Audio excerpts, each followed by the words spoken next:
Dear guests and speakers, dear ladies and gentlemen, President of Estonia, welcome to the Three Seas Initiative discussion here at the Tallinn Digital Summit. And also welcome to all of you who are joining us appropriately digitally today. My name is Neeme Raud. I'm a journalist here in Estonia, and I'll be a moderator here at this stage for the next 3 hours. And here is what we will discuss.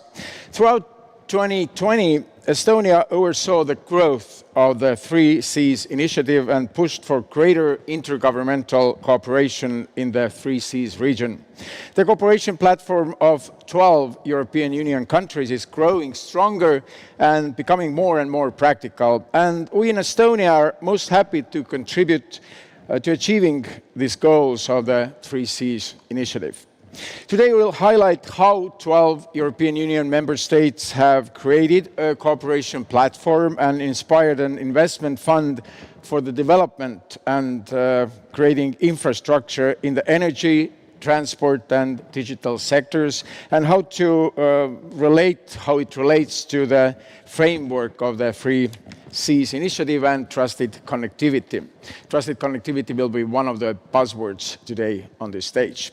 We'll look into how to make large-scale cross-border infrastructure investments attractive for private sector, and for that we'll be joined by representatives of the Three Seas governments in discussion on how our region can contribute to the global discussions on mobilizing private sector capital to develop connectivity, both physical and digital, in a manner based on trust and transparency. This is the first part of our discussion here. The second part, in about an hour and a half, will focus on the vision of smart connectivity and the ways of implementing this bold approach in practice. We will discuss the Blue Dot Network and hear several case studies on how to implement the guiding principles of trusted connectivity. And the discussions at this stage will conclude today with a panel focusing on how to create trust in digitalization and enable smart connectivity. But now, without further ado, I would like to introduce the President of Estonia, Kersti Kaljulaid, and the topic of her presentation will be Three Seas Initiative as an example of implementing trusted connectivity.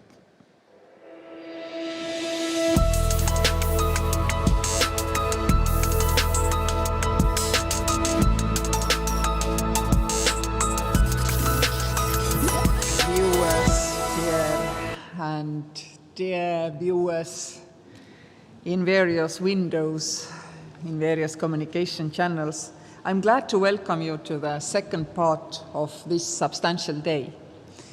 Allow me first to tell you what is Three Seas Initiative. Three Seas Initiative is a project which was born out of necessity to realize and recognize, accept and seek solutions to the issue that the countries who joined the European Union in 2004 and later have huge infrastructure investment gap.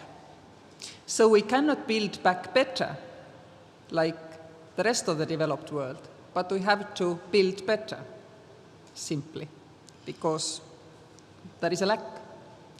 The Three Seas Initiative was born as President's initiative to draw attention to this problem. Gradually, the Three Seas Initiative took a turn to be more practical.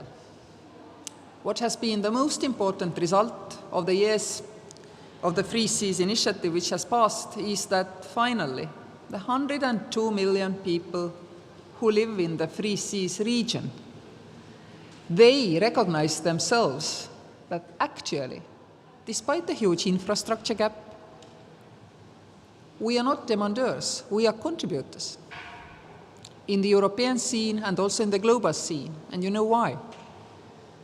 Because these people of these countries are the most innovative and most creative. They are the most dynamic part of the European Union. Why? Because they have a lot of catch-up to do. And if you need to do catch-up, what you do, you leapfrog, it's evident. And all the Three Seas nations have been looking for ways and means on how to leapfrog. Have they managed? Yes. How can I say so?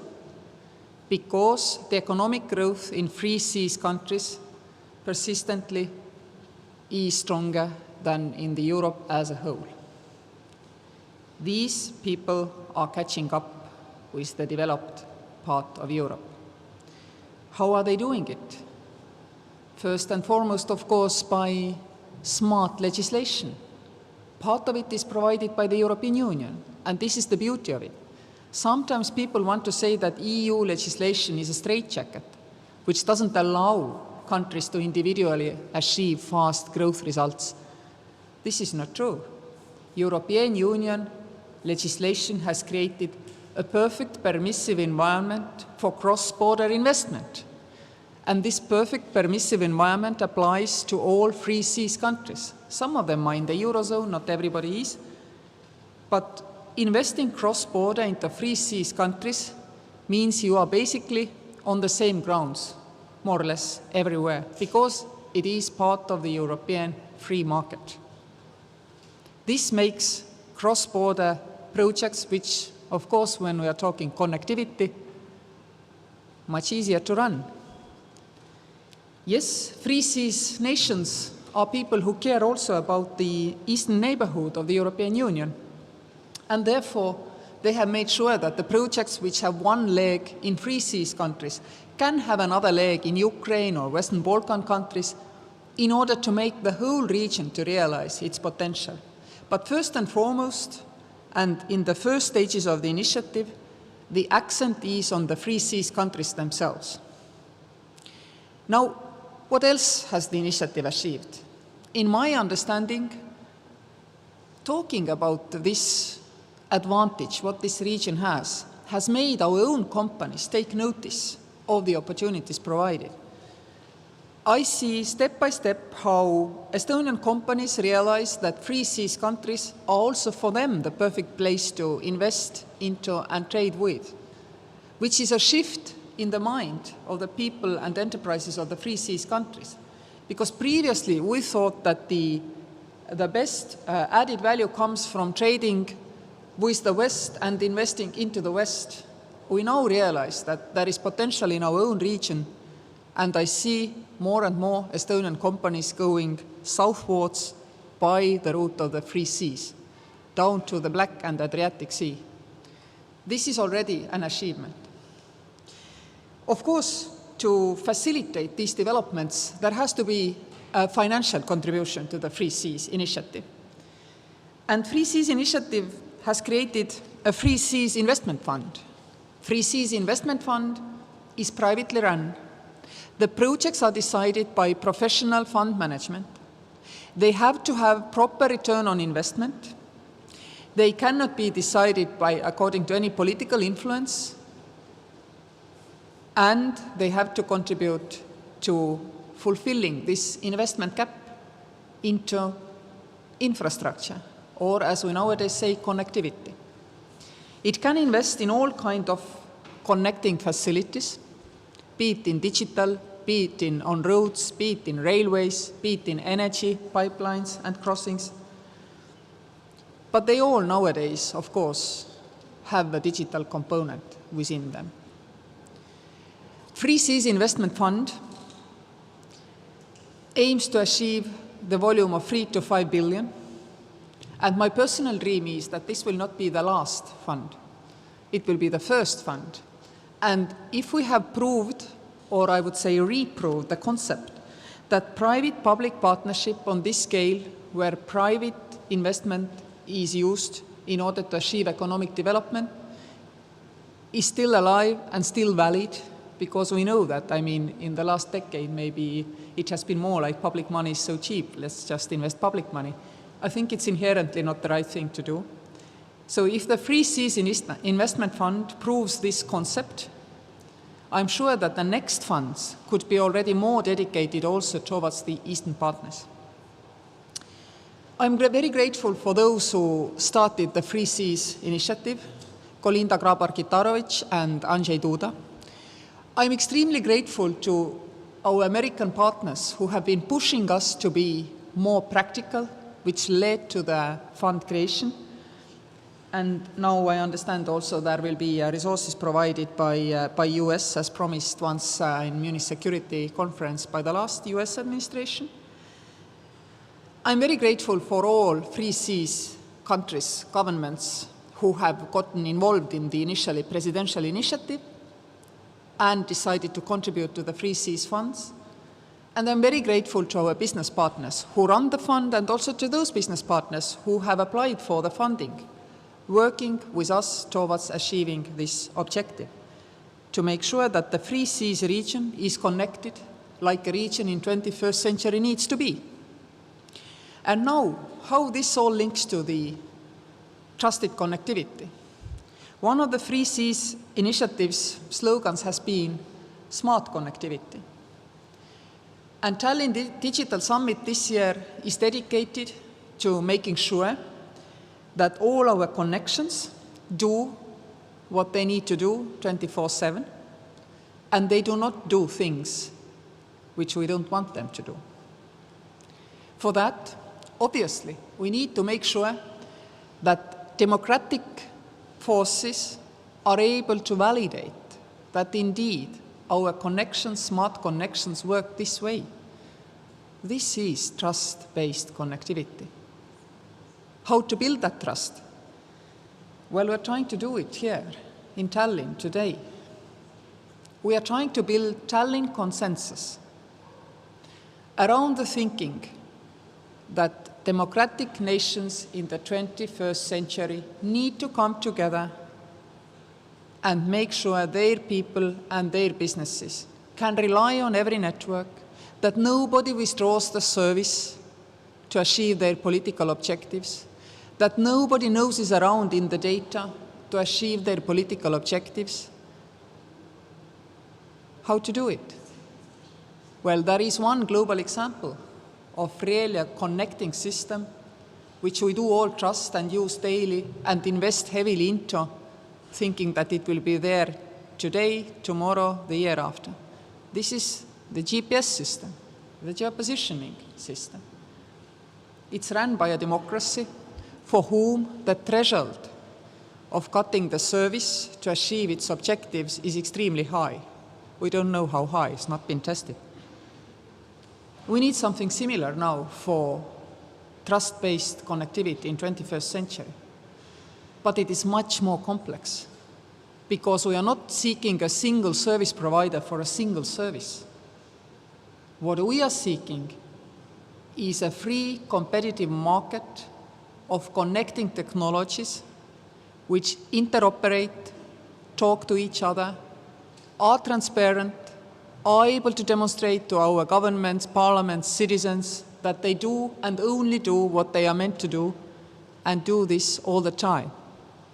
That no amount of political bickering or argument would take these services offline, away from us. This is what we need to achieve. For a myriad of developers, for a myriad of builders, how to make this come together. Today in Tallinn, we have many global actors. We have a Secretary of Commerce of the United States of America.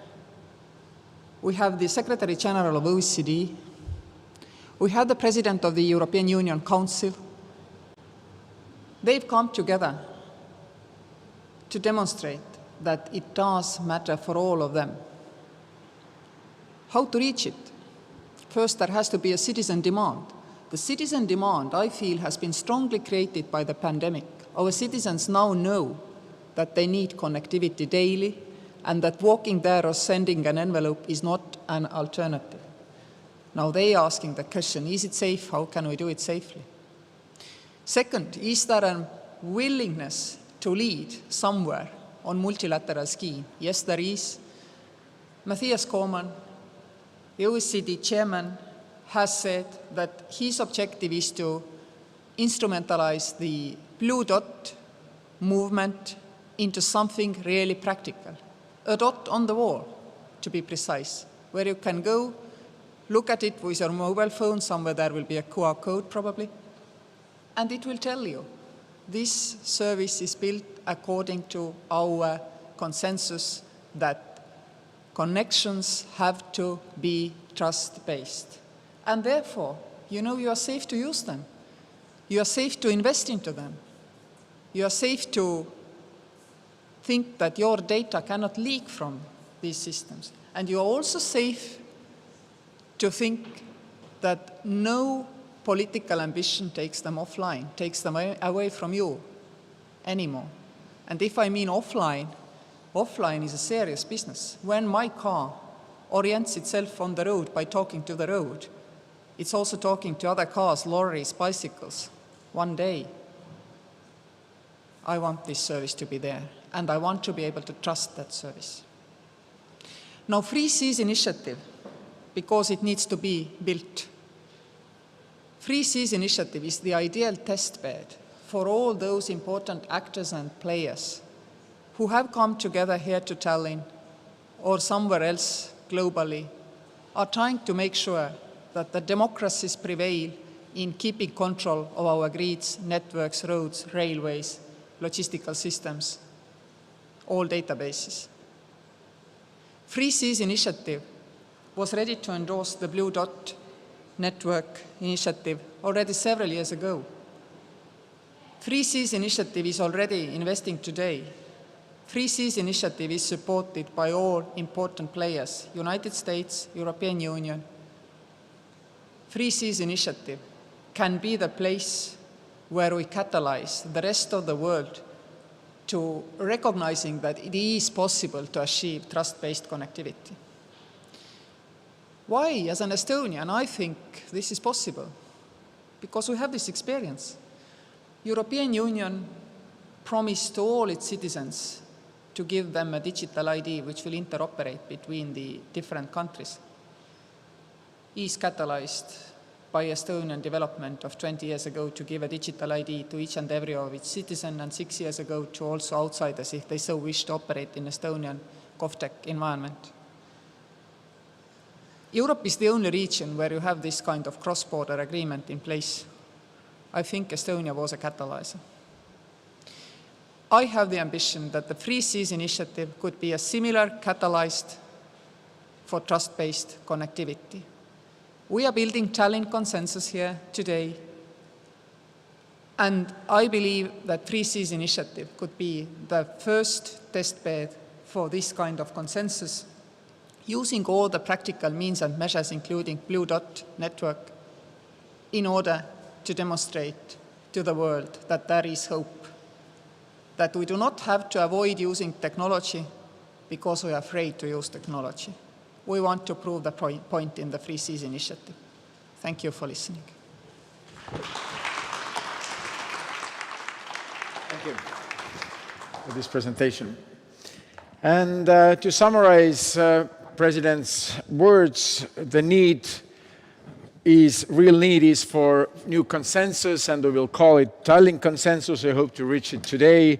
And this is consensus for democratic nations to come together and ensure reliability of networks, that nobody has to worry that any network is influenced politically or any other ways. And the goal of trusted connectivity is to mobilize democracies to invest in a transparent and trustworthy manner into quality infrastructure for the public good and improve connectivity. That was the message from Estonian president here. But now the next question is how to make attractive connectivity investments. And for that we have a presentation that will come to us via internet. And the speaker is Director of Digital Development Department of the Infrastructure Practice Group of the World Bank, Buthena Guermasi.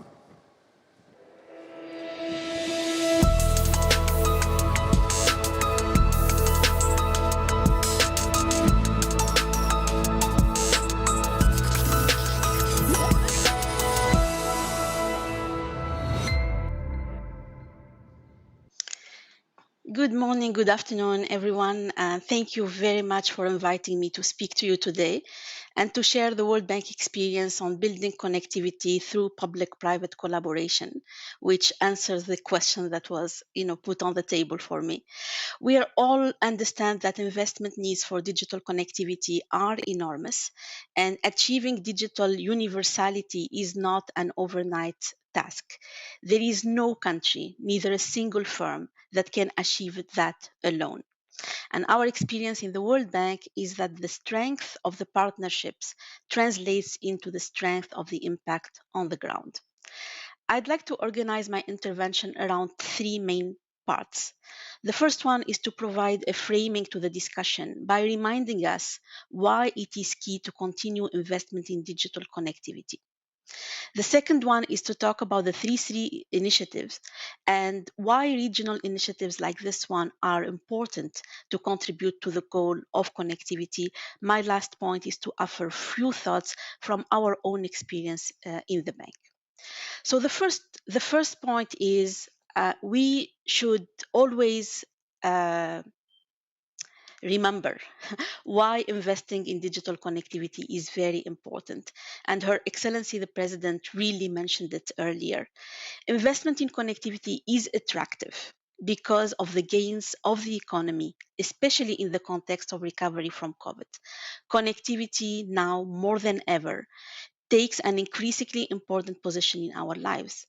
Digital connectivity has helped and is helping countries, individuals, and businesses emerge from restrictions, respond to challenges that the restriction of the physical world really imposed on us through the COVID-19 pandemic. Research on the effects of digitization on the economic impact of the pandemic is still scarce. However, initial evidence, learning from prior epidemics, and wider dialogue reveals that countries with advanced digital connectivity and digital services adoption across the economy can mitigate up to 50% of the negative long-term impacts of the pandemic.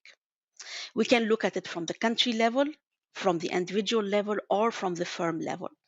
We look at, there was a COVID-19 Business Pulse survey done by the World Bank covering 51 countries. Around 34% of firms have increased or started to use the internet or social media or digital platforms in response to the crisis. However, those that did not have access to connectivity, those that did not have capacity to pivot to digitally enabled service delivery, or those who are operating in restrictive digital enabling environment have been severely negatively impacted by the pandemic. So investing in digital development is key for economies to build back better from the ongoing crisis. Investment in economy-wide digitization doesn't only drive growth, but also build resilience to shocks, whether we talk about natural disasters, pandemic, or economic shocks. There is another important dimension that usually is not very much emphasized. That is the importance of digital access as an equalizer of opportunities. Expanding digital access and investing in digital public and private service delivery can allow for improved access to opportunities for otherwise at-risk population. That's an important point, and it answers the question why it's important to continue investing in digital. So in that context, what are the opportunities for the 3C initiative countries? The 3C countries can leverage their access to marine routes, to contiguous land borders, and being part of an economic union to benefit from global trends in the digital connectivity and services market. If we look at the international digital connectivity segment, it is showing no signs of slowing down, with forecasts estimating that global international used bandwidth will grow at an annual growth rate of over 40% till 2025. And within those trends, Europe is a key destination for international traffic from Asia, from Africa, from the Middle East, from the USA or Canada. International connectivity within Europe, between European countries, is expected to grow at an annual growth rate of 34% between 2020 and 2027. So it's an important market for the 3Cs countries to continue focus on. Look at large content providers. We can talk about, Facebook or Google or Amazon, Microsoft or Apple. They're investing in international submarine infrastructure and hyperscale data centers globally to create a vast interconnected network. So these investments are driven by the need to be closer to consumer centers to offer higher quality service to end users. And projection today estimate that content providers will continue to grow as the largest user of international bandwidth, which could account to 75% of used international bandwidth globally. So this provides a very good opportunity for the three Cs countries to collaborate to attract such investments into the region. The other element of connectivity that is important as we think about the 3Cs initiative is the possibility to create new digital connectivity routes between Europe and other regions, including surrounding developing countries. While traditional submarine routes continue to be a very important option for interregional traffic, we see now a movement to look for alternative terrestrial routes to offer redundancy and reduce the load on already crowded choke points of global networks. So connecting Europe to Asia and the Middle East via the South Caucasus can emerge as an alternative to submarine routes. The European Commission has also announced plans to support physical and digital connectivity across the Black Sea, recognizing the potential for deepening digital transport energy connectivity between Europe and the Eastern Partnership countries. The 3Cs countries will be key in realizing such investment.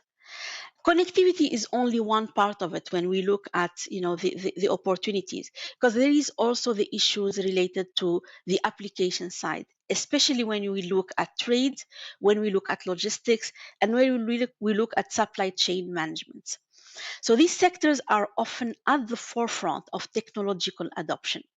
Think about single window trade, customs clearances, IoT solution for shipment tracking, artificial intelligence based route optimization. So it's an important angle to think about beyond the connectivity, how the trade and seamless connectivity across borders, enabling environment that facilitates integration and interoperability of these solutions across sovereign territory. Adopting a collaborative approach towards linear infrastructure development across the 3Cs countries can not only help with improved capital allocation, but also support a more green and resilient approach to infrastructure investment. For example, infrastructure sharing can reduce the financing needs as well as the environmental impact of infrastructure development. So let's get to the third and the last point of my intervention. What does it need? What do we need to do to capture all these opportunities? First is policy leadership. This is key. Time-bound, target-driven sector development strategies provide excellent policy anchors to signal public sector support and policy direction. They signal intent, consistency of policy direction, and provide a certain level of predictability that is necessary to attract patient capital.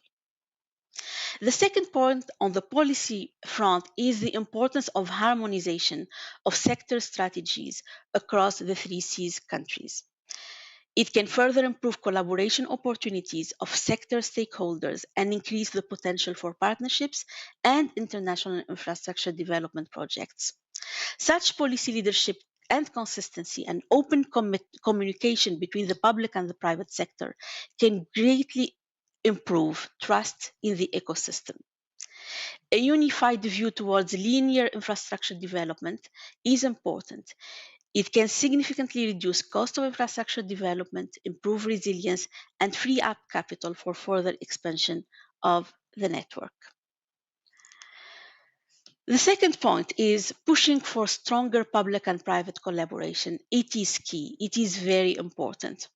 While the investment gap poses a challenge, it can only be seen as an opportunity to mobilize private sector capital if supported by clear policy direction and leadership, a positive digital enabling environment, and strategic co-investment. Cooperation between the public and private sector is foundational if this investment challenges is to be converted into investment opportunity. This includes proactive, periodic consultation with digital infrastructure owners to inform policymaking, supporting industry association, develop international partnership, and identifying potential investment projects for co-financing and co-investment. The private sector is key in achieving the government's policy objectives. There are many examples globally of synergetic relationship between the public and the private sector in expanding digital infrastructure. Innovative models such as reverse auction subsidies and others to fill visibility gaps have emerged as efficient solutions to mobilize private capital to achieve universal access objective. Developing and maintaining a positive and predictable digital enabling environment is key to attracting investment in the sector.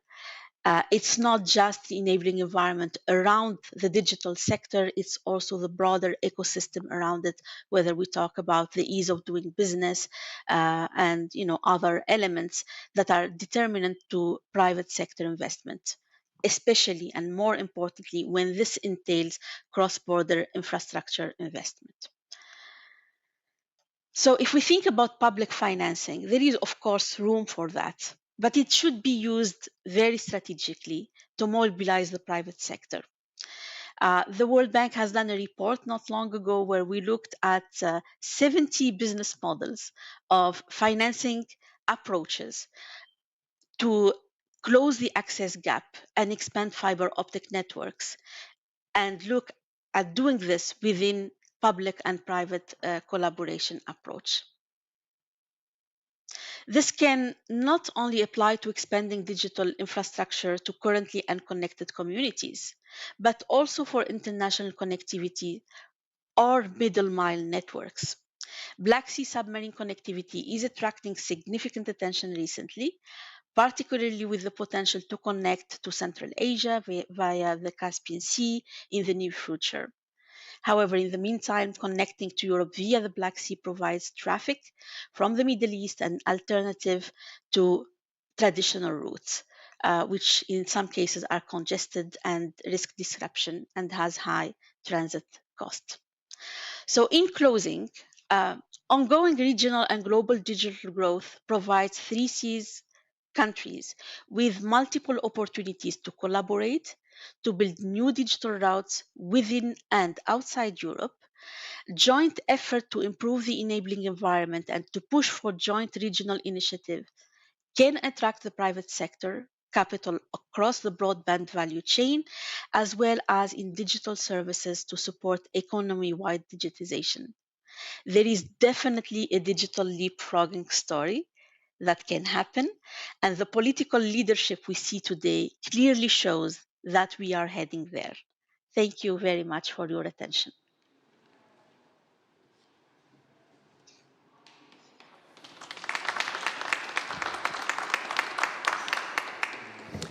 Thank you. And to summarize Puthina Kormazi's presentation, the real strength of the market economy rests in the cooperation between private sector willing to invest and the public sector.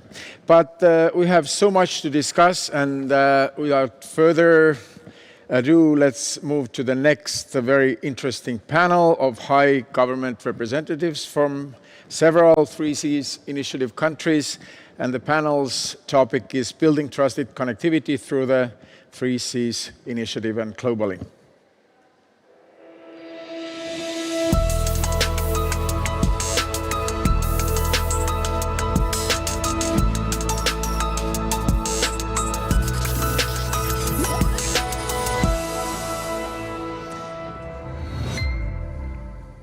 And now I invite to the stage first Eva-Maria Liimets, Minister of Foreign Affairs of Estonia.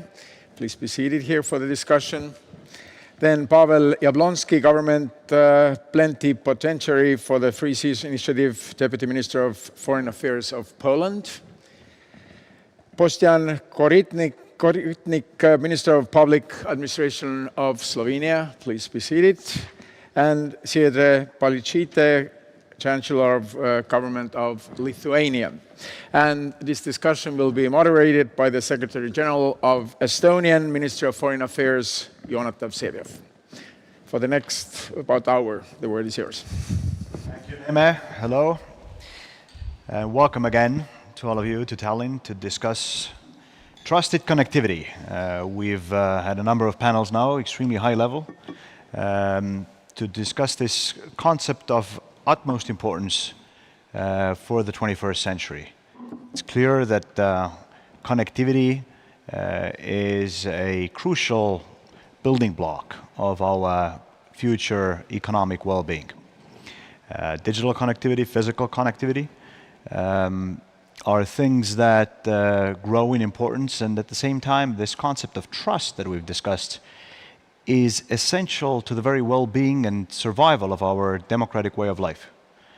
We need to trust the financing, we need to trust the technology, the governance of the connectivity models that we build. This panel of extremely high-level and competent government officials will deal with the practical aspects of trusted connectivity. Trusted connectivity is not just a framework. There are initiatives like the Three Seas initiative that actually exist, that do things. They're actually older than the trusted connectivity framework, the concept, and yet that fully, in my opinion, meet the very same criteria. So this is a discussion on the Three Seas initiative as an example of trusted connectivity in our region, here in Central and Eastern Europe. We have an outstanding panel for you, starting with the Estonian Foreign Minister, Eva-Maria Liimets, Boštjan Koritnik, Minister of Public Affairs of Slovenia, who also handles digital affairs for Slovenia, so extremely appropriate. Pavel Jablonski, our good friend, the point person from Poland on Three Seas Initiative, Deputy Minister of Foreign Affairs, and Ms. Giedre Palčytytė, Chancellor of the Government of Lithuania, a key ally in all of this. Now, we've heard the President of Estonia give a powerful overview of the significance of Three Seas Initiative, but I think it would be good for us to kick our discussion off by asking the Estonian Foreign Minister to give us a brief overview of where we're coming from as the Three Seas Initiative, what we've accomplished, and why it matters. So Eva, can you kick us off, please? Thank you very much, and I'm very glad that I have today this opportunity to address Three Seas Initiative together with Trusted Connectivity. Three Seas Initiative is an initiative which was launched by our good allies, Croatia and Poland, and we are very glad that this initiative was created to boost economies in our region. I would say that as of today, we have accomplished a lot. We have had 6 presidential meetings already. We have launched the fund to boost investments in our region. And of course, there are a lot of working groups and other meetings to make operable this initiative. I would say that there are many aspects why this initiative is more relevant today as it's been maybe before. First of them is, of course, our geopolitical environment. We have many geopolitical challenges today which could be addressed by this Three Seas initiative.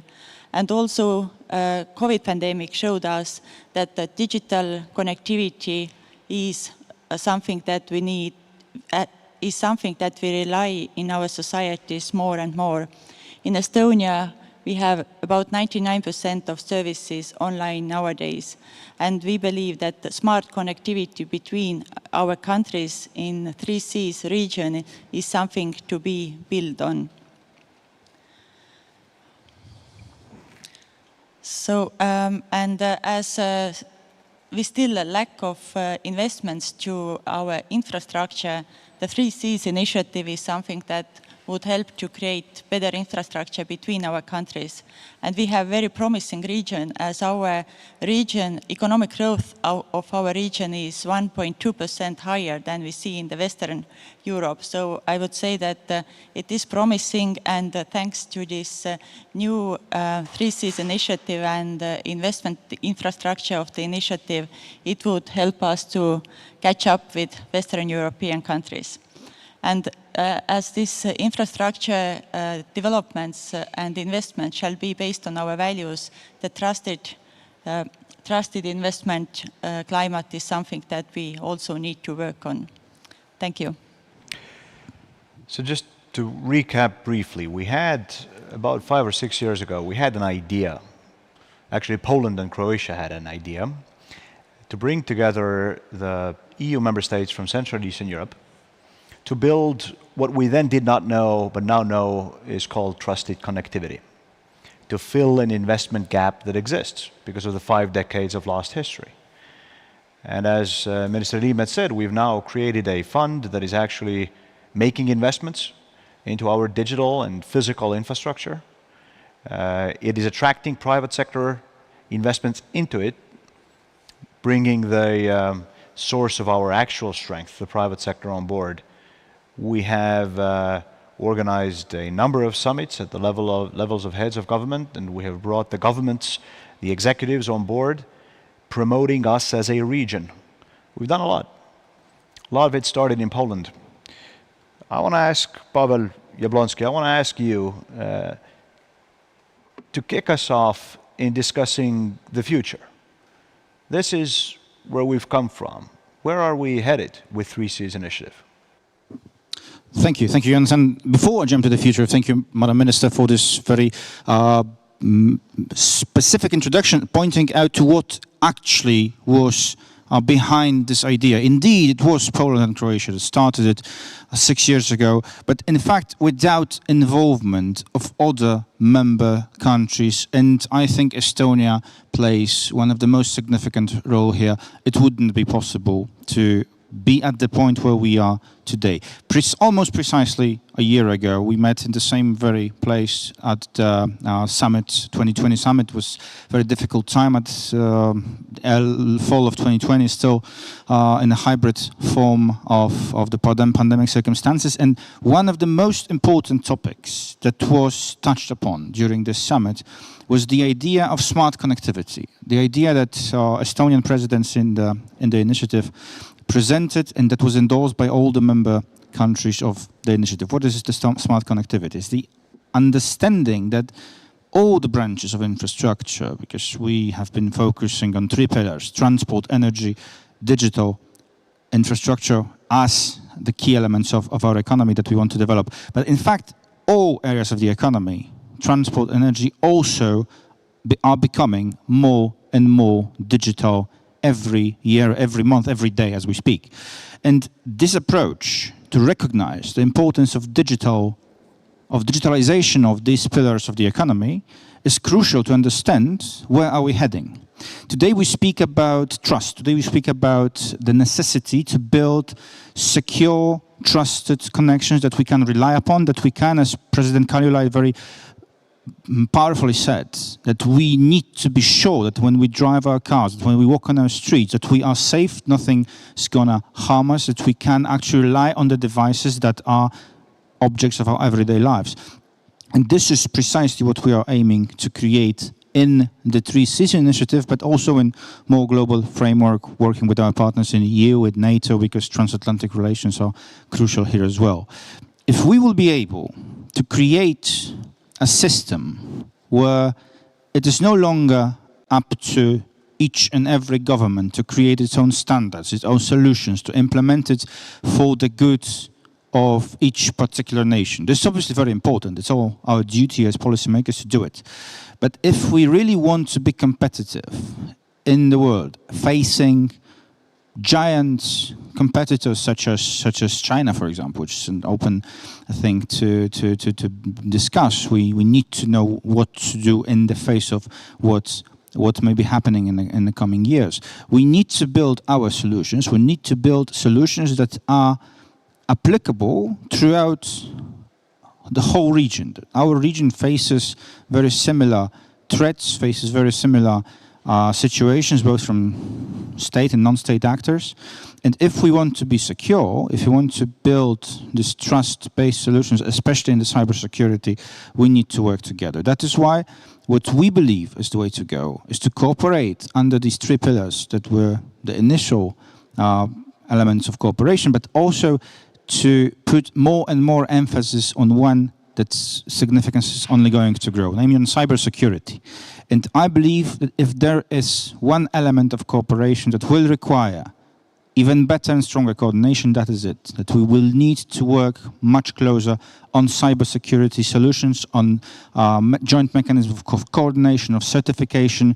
The idea of Blue Dot Network is perfect starting point for that. And I believe this is going to be the topic of our conversations, and hopefully not just conversations, but real actions in the coming years. So Pavel, if I may really follow up on one point. I think you discussed the big vision for the future of the three Cs from your perspective. Let me ask a concrete question. Over the years, a number of partner nations and others, not necessarily officially partner nations, have expressed their interest, growing interest, I would say, in the three Cs initiative. I remember it started out as a sort of a suspicion. So what exactly are you cooking over there? And over the years, that suspicion has turned into interest, and I would say mostly positive interest from within the European Union, but also from across the Atlantic. What role do you see from your perspective in Warsaw for future partnerships, or perhaps even the enlargement of the three Cs? Well, the cooperation is not just across the Atlantic, because we also are seeing growing interest in Southeast Asia. Japan was one of the guests of this year's summit in Sofia. We see growing interest also in Europe, in countries that are not members, but were wishing to work closer with us. And when it comes to potential enlargement or some form of partnership with our neighboring countries, and obviously the most promising directions here are two, the Eastern Partnership countries and the Western Balkans. So the two areas which are aspiring to become also part of the European Union. Some are already part of NATO, and their ways of development are tracing the ones that we had over these last 3 decades. So in fact, if we are speaking about the future shape of the initiative, it's definitely going in these two directions when it comes to joint projects. When it comes to cooperation, especially when we speak about investments, about the capital, well, it's not just about political cooperation. It's not just about countries, because we value very highly, and this is a condition for any step forward, the political engagement, both of the United States, of Germany, of the European Union, of growing number of countries that are expressing their interest. But also what is very important is growing significance of the private capital that we are doing what we can to attract to the investment fund, the 3Cs investment fund. I believe we'll be touching upon that a little bit in more detail a little bit later. But the main advantage of this instrument is that this is actually separate from political decision making. This independently managed fund that's choosing the projects to fund on purely market conditions without any political influence. And I believe this is going to be a very attractive instrument for private sector. Minister Koritnik, you are in charge of digital affairs. You also obviously represent Slovenia here on the panel. Let me pose a sort of a two-element question to you. First of all, the same question: the future of the 3Cs initiative from Slovenia's perspective, but also considering your portfolio, maybe also touch upon the digital aspects of the 3Cs. Is there something there that we could do, perhaps more than we were already doing? How do you see the future? Thank you, of course, for the question. I must firstly refer to my colleague Jablonski. I believe standardization is the name of the game. Actually, in a way, we are creating a harmonized single market for digital solutions. And of course, it's an area of 110 million people, and of course others want to join. I mean, it's a great company with great prospect. I see it also as an important regional format aiming at economic development of the Central and Eastern Europe. Also with the involvement of the European Commission, we stay in line with the aims and goals of the EU. Of course, we must avoid duplication.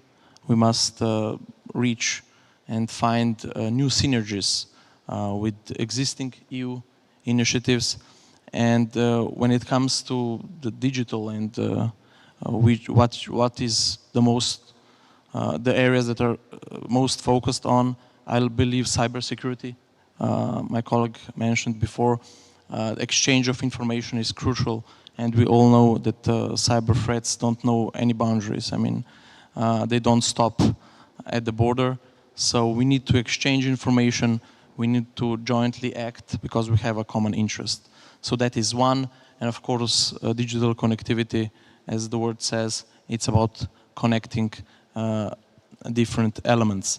What we need is well-designed, concrete projects that is essential for successful participation in the initiative.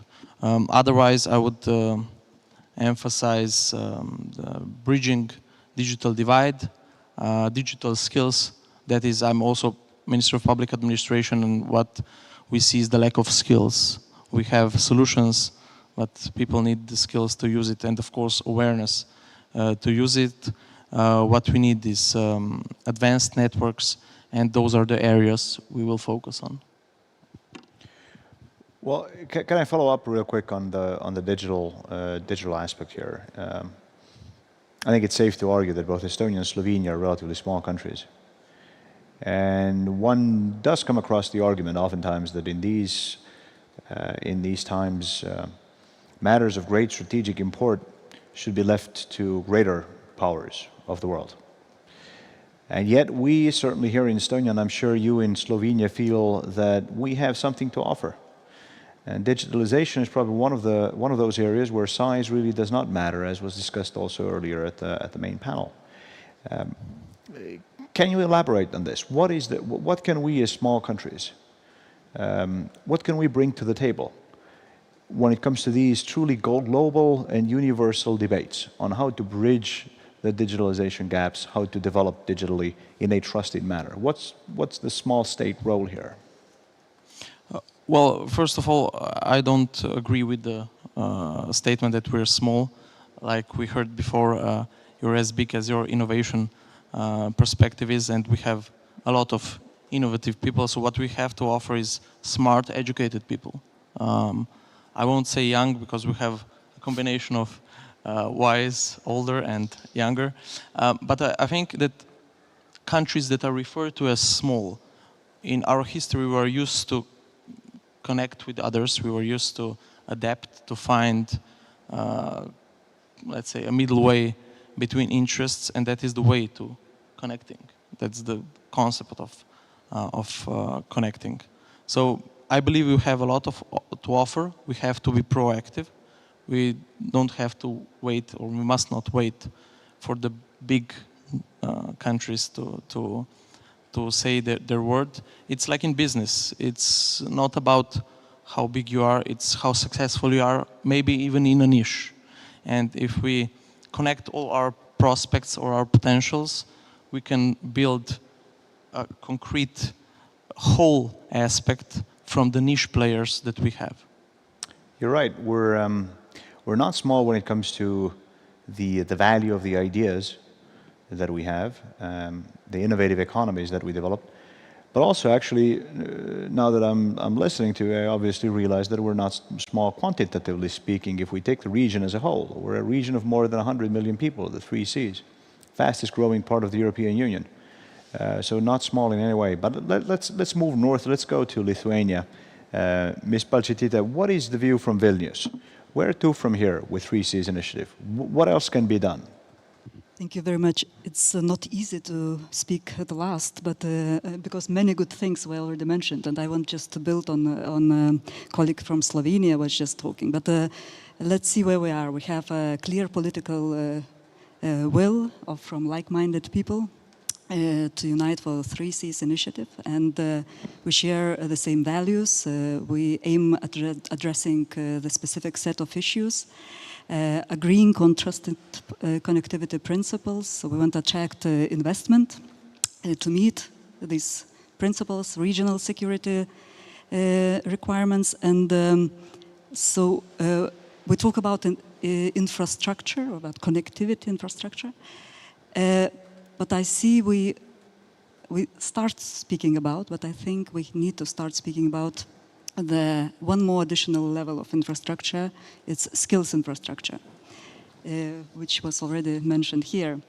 And skills is absolutely necessary for shifting in the current world, in applying the new technology, new technology in any type of infrastructure. And connectivity is highly dependent on skills.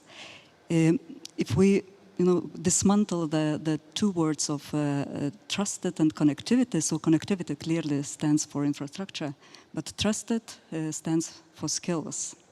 And skills exactly is that type of infrastructure layer which we need to build. And all type of skills. We're talking about artificial intelligence that brings need of a specific skill set, of course. Renewable, distributed energy solutions require yet another set of skills, yes. Cybersecurity, which was mentioned here.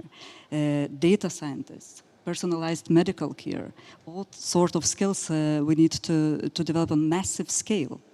And when we talk about investment in the region and the need of investment, we definitely have to develop these skills here even further. So the private, this is an issue which private sector alone would not be in a position to develop. So clearly the government role is very strong here, is to build this demand, to build skills, to support the building of required skills for trusted connectivity to sustain, for infrastructure to sustain. This is what I think needs to be put as yet another layer of infrastructure. So the private sector or public sector issue keeps coming up, and I will have to come back to this. But before, I want to go back to Estonia and Foreign Minister Liimets, because you talked about where we're coming from with the 3Cs initiative. Can you also briefly elaborate on where we should be going with the 3Cs initiative from the Estonian perspective?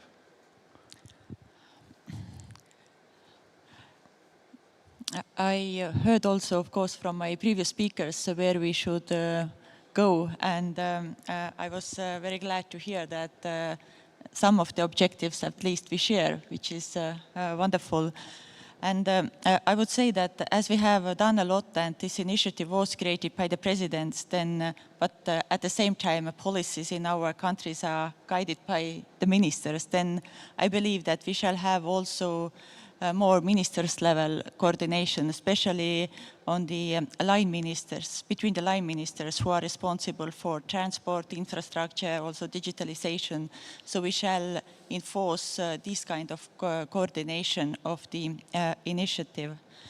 In addition to that, it's maybe a bit technical, but to support the initiative, to support ministers' meetings and coordination, also I would say that the Secretariat is something that we need.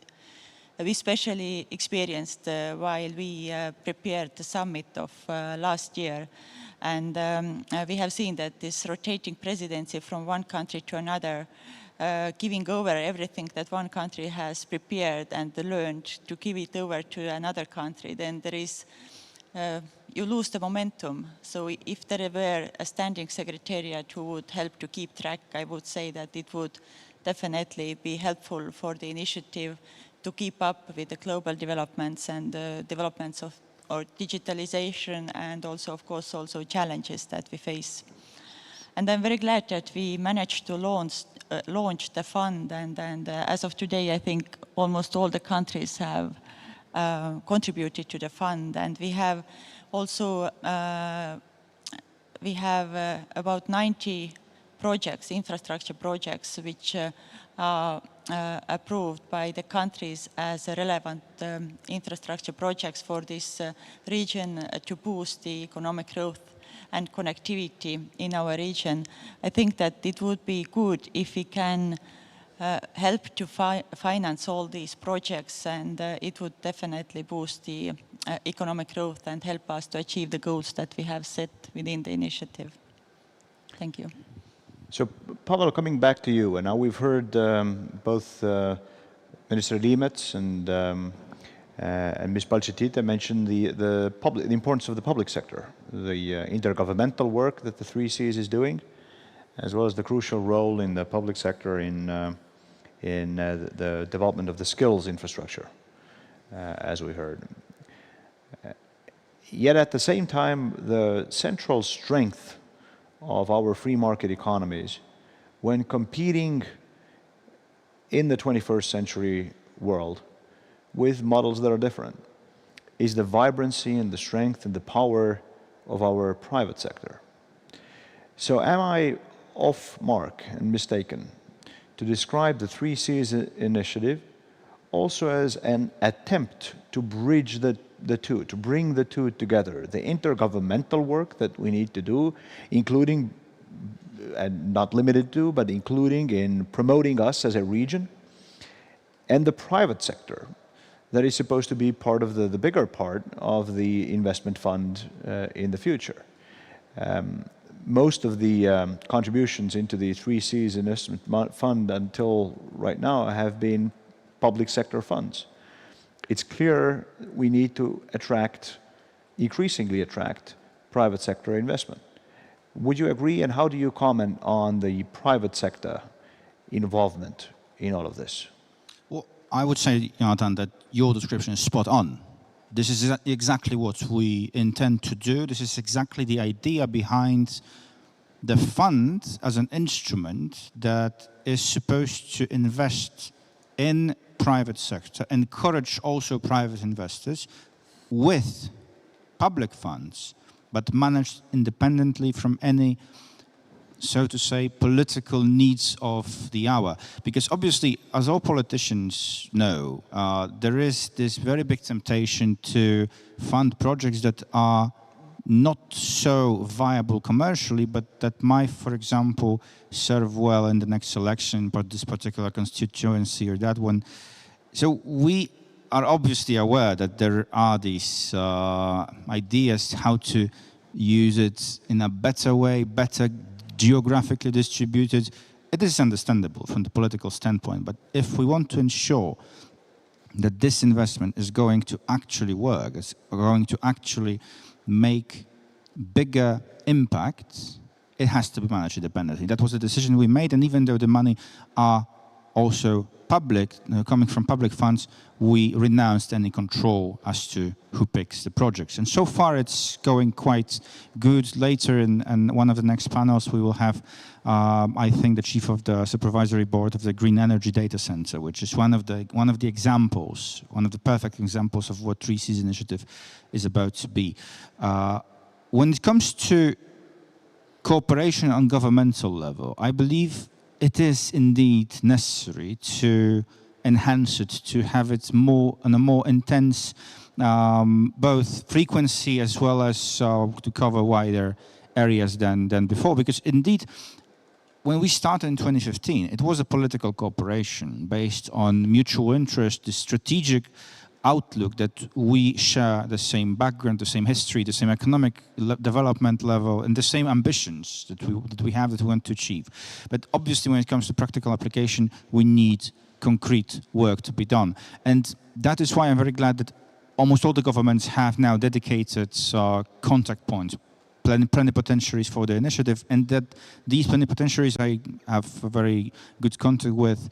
We are also encouraging our ministers in particular sectors to work together. Transport, energy, higher education, exchanging of skills as well, and also exchanging of what we have already achieved. I believe this is the key element to create a mechanism of future coordination, of harmonization, because if we will be knowing better what was created, what was implemented, then sharing these experiences, we will be able to apply them on a much wider scale. And this is exactly what this is about, to use these good practices that we were successful in each and every country of our initiative, and then to share it, to promote the solutions that are effective, such as Estonia is promoting the e-governance, and I think many other countries, not just in the 3Cs initiative, but globally are following this path.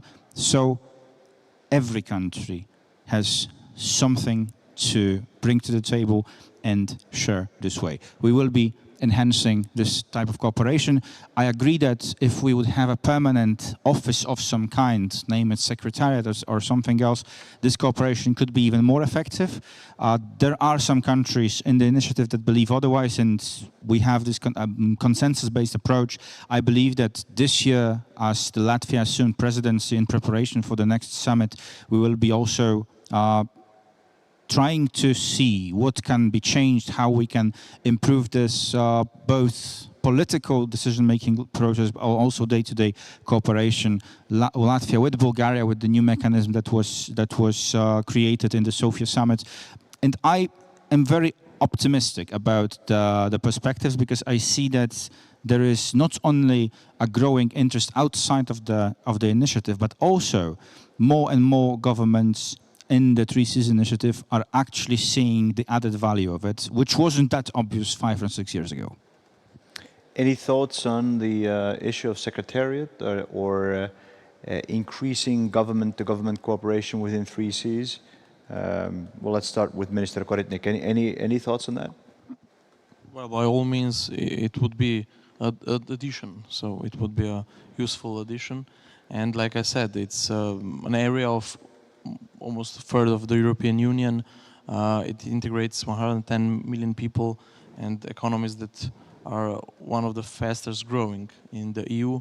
So any advancement, and as we see, it's an interesting initiative. Others want to join, and I think that would be really a useful thing. Ms. Balčytė? Absolutely, yes. And I also would like to share that I believe not only each country can bring something to the table, what was said, but I think countries may check or match their strategies in some specific areas. For example, digital strategies. Each country has a digital strategy now, and we have matching areas in these strategies. So how we can work together to achieve objectives of these strategies by using the same standards and using the same objectives. And I believe that that could be the next step for the initiative, for governments to learn to work together on the same challenges they're facing or the same items in their agendas, so to get the scale and to get the better outcomes. Well, thank you for bringing the digital back to our discussion. I want to ask a question. I want to ask each of you. And this is a hard question. So we've had a lengthy discussion here today, not only in this panel, but before, on the importance of digital connectivity and the importance of trust within digital connectivity. And it's clearly a strategic issue for the 21st century. How do you build digital connectivity and at the same time build it based on trust and transparency according to the norms and rules and regulations of the free world? We're doing all of this in a competitive environment.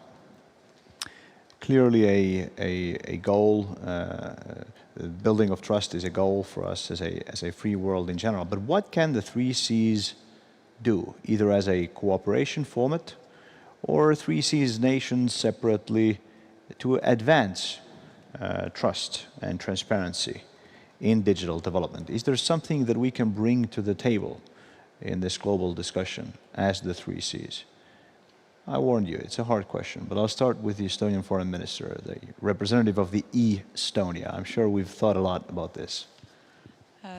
Thank you for this really challenging question, what we could do to have digital connectivity trustful one. First, I would say that all our countries have electronic ID cards, and I think that this is something we shall build on. We should make all these digital identities of our countries interoperable, so that the services in one or another country is also available for another country. And this is something that we shall work on in our region. And also I would say that in terms of policy development, as we are all within the EU, and we have EU digital single market, which is also developing at the moment, we shall coordinate more our policies also within this framework to help to develop quicker the EU's digital market. And as a digital infrastructure is already helping transparency in our societies, and transparency is also part of the trust, then the more digital we are in areas where it's possible and where it's beneficial, the more trustful our societies are at the same time. And of course, it was mentioned by Mr. Jablonski in the beginning that cybersecurity is a crucial area with this regard, and Estonia has been a really active promoter of cybersecurity in different international organizations, including NATO, EU, and also at the United Nations. And the more we have risen the awareness of cybersecurity and also promoting the responsible state behavior in cyberspace, the more secure our digital connections will be also in our region. Thank you. So just come down the panel. So Pavel, your thoughts. So let me tell you about two examples that we have been implementing in Poland, and I believe these may also be, they are to some extent present in other countries. I'm not exactly sure, but I'm absolutely certain that we can use these experiences and actually mutually benefit from them. First, and this is related directly to cybersecurity, is a platform that we created, a cluster supporting private business. And this is yet another example of this approach to bridge public and private sector.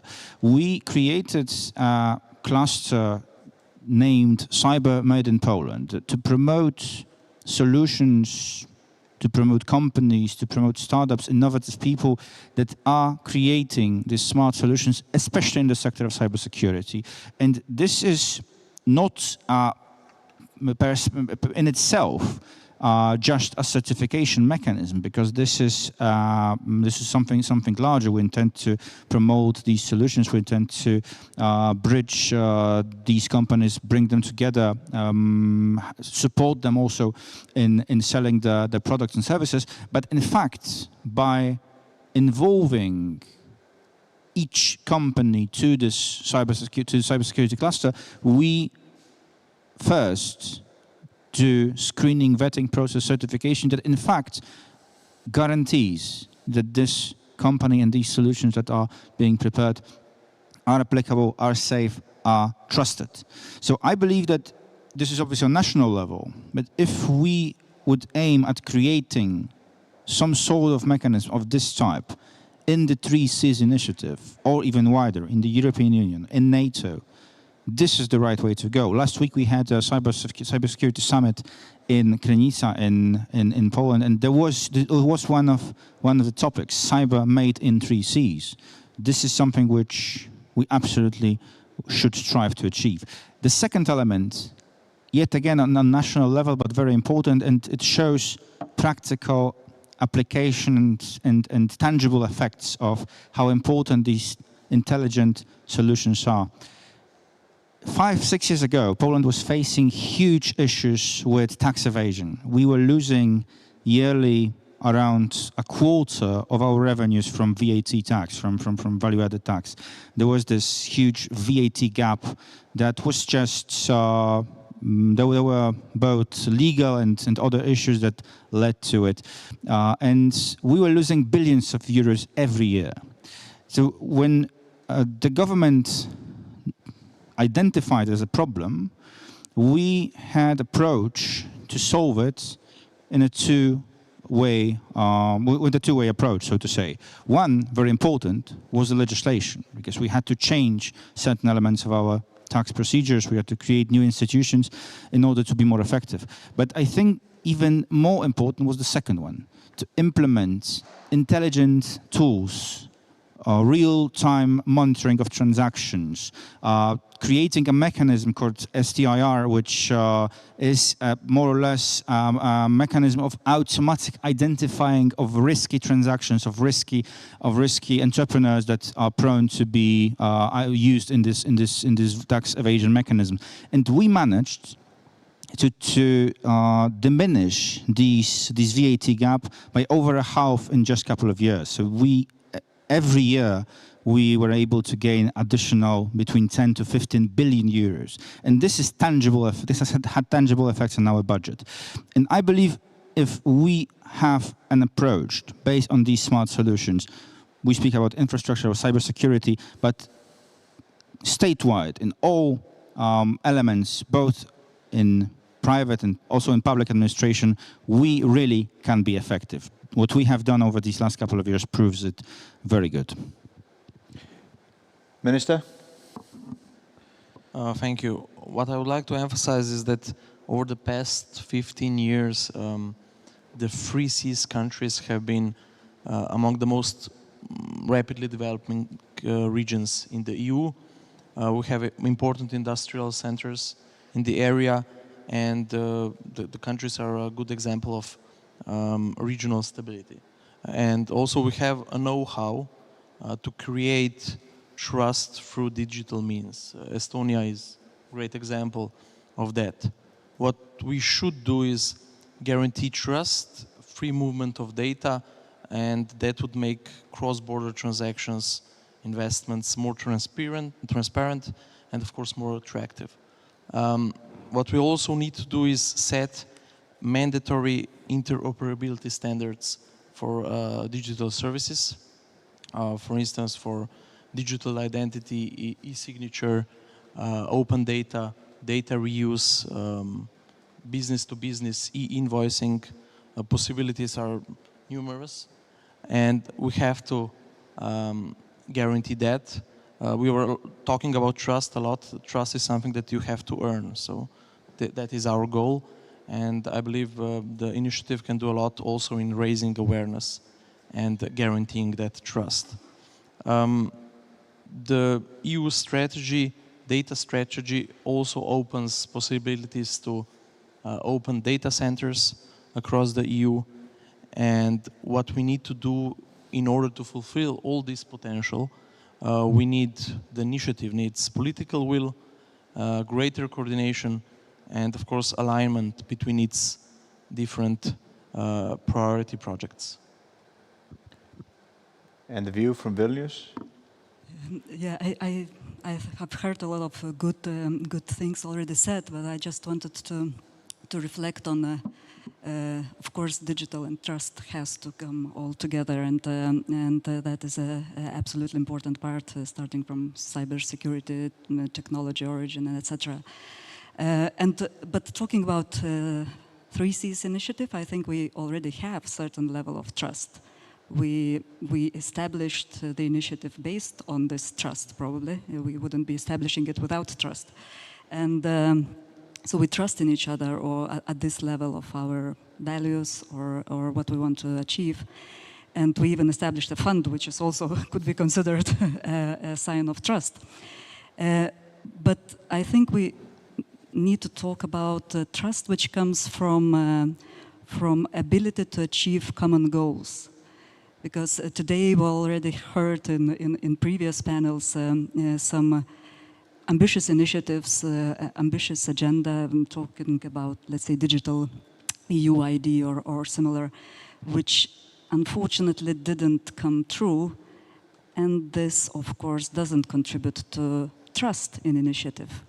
So I think if we would be able to develop, to evolve this initiative based not on promise, what we may do or what we want to do, but on real results, on working together on something really very specific. And fund could have been one of these examples, but yet again, clearly there are a lot of subjects and issues we can work together on in digital as well, which was already mentioned here. So to work together, it means to overcome or to bridge all the obstacles that come along your way when you really try to implement things, when you really try to make them, the ideas a reality. And working together to achieve these objectives, like really working on the ground, let's say what you mentioned, just the e-billing or whatsoever. So it's a very good initiative, but how we can make it, how we should work together, what's your system, what's my system, what's your regulation, what's my regulation. You work together, you develop trust in each other so you can do things, and yet again you build trust in other places, globally or other regions or the same EU, so that you prove that you can do things, you can achieve things together. So I think trust is something which comes, it's not such an, as you said, it's not an easy question, but not an easy goal to achieve. Yeah, I like the way you joined the concept of trust and the 3Cs initiative in the fund, because you are right. I mean, the fact that we have the 3Cs initiative fund, and furthermore, the fact that we have put our money, our taxpayer money, into the fund is testament to the fact that we have trust in each other, but also, more importantly, trust in this concept. We have put our money where our mouth is, as the Americans would say. Additionally, this is a good practical measure of trust. Anybody can give a good speech. With the fund, you're either in or you're out. If you're in, you're in. Not just in the fund, you're in this region. And you buy into the idea behind the 3Cs initiative. So I think that's a very good point. The fact that most 3Cs nations now contribute into the fund, the fact that we are bringing the private sector on board, is testament to the fact that we have trust in this concept. Now, we're about to run out of time. There's a lot more that I'd like to discuss, but I want to go geopolitical now. We've, again, the whole day has discussed concepts that are valid globally. The 3Cs initiative is a regional initiative. It is an important one, but still a regional initiative. I do not know what exactly Poland and Croatia thought when you initiated this. Perhaps this was exactly in your head, the success that we've had. Perhaps this was the vision and we've been able to fulfill it. If it was, you were really ahead of your time. The hypothesis that I want to present to you, and I want to ask briefly each of you to comment on this, is that what we have done with 3Cs is relevant not only for our region, but globally, as a model that could be used elsewhere, from Africa to East Asia and so on, so forth, in other regions, as a concept that builds trusted connectivity by making governments to work together, branding a region as a region, and then bringing private sector investment in a transparent and free market economy way on board. Is that so, Pavel? I think it only depends on us. It only depends on how successful we are in continuing this, because so far, indeed, it is going very good. It's going very dynamic. Few would expect so intense cooperation just 5 or 6 years ago. And if we will continue down this road, if we will continue to implement successfully new projects and show to the world that this significance of regional cooperation is not just in political angle, it's not just in high-level meetings, but it has actual meaning it changes something for our people, for our nations, for our businesses, then it certainly is going to be a model to be repeated in other parts of the world. And indeed, African countries, which are investing very highly now in infrastructure, are certainly the ones that could be interested in following this model. If we focus on, especially in cooperation, not just on political, but on implementing projects on transport, energy, digital, this has more or less the same meaning worldwide, and it is only up to us if we will be able to replicate it, to present it attractively. I agree yet again that having some form of permanent office that could promote this idea, to brand the region and associate it with the success of the initiative, would certainly be beneficial for this purpose. So Minister Liebets, in 2 minutes, where to next? Thank you. As we just have spoken, that our region has huge potential, and as we do work more together to increase digital components across the infrastructure, which means also more transparent investments, more security, and also interoperability of those connections. And it's also the part of this smart connectivity that we discussed last year. These elements are very relevant also for the trusted connectivity. Therefore, I would say that in our region, we are ready for trusted connectivity. And as we have regionally agreed on these new infrastructure projects, I assume that based on this experience in the future, we can also share it with others to have this idea of trusted connectivity all around the globe. Thank you. Minister Koritnik, can we take this global?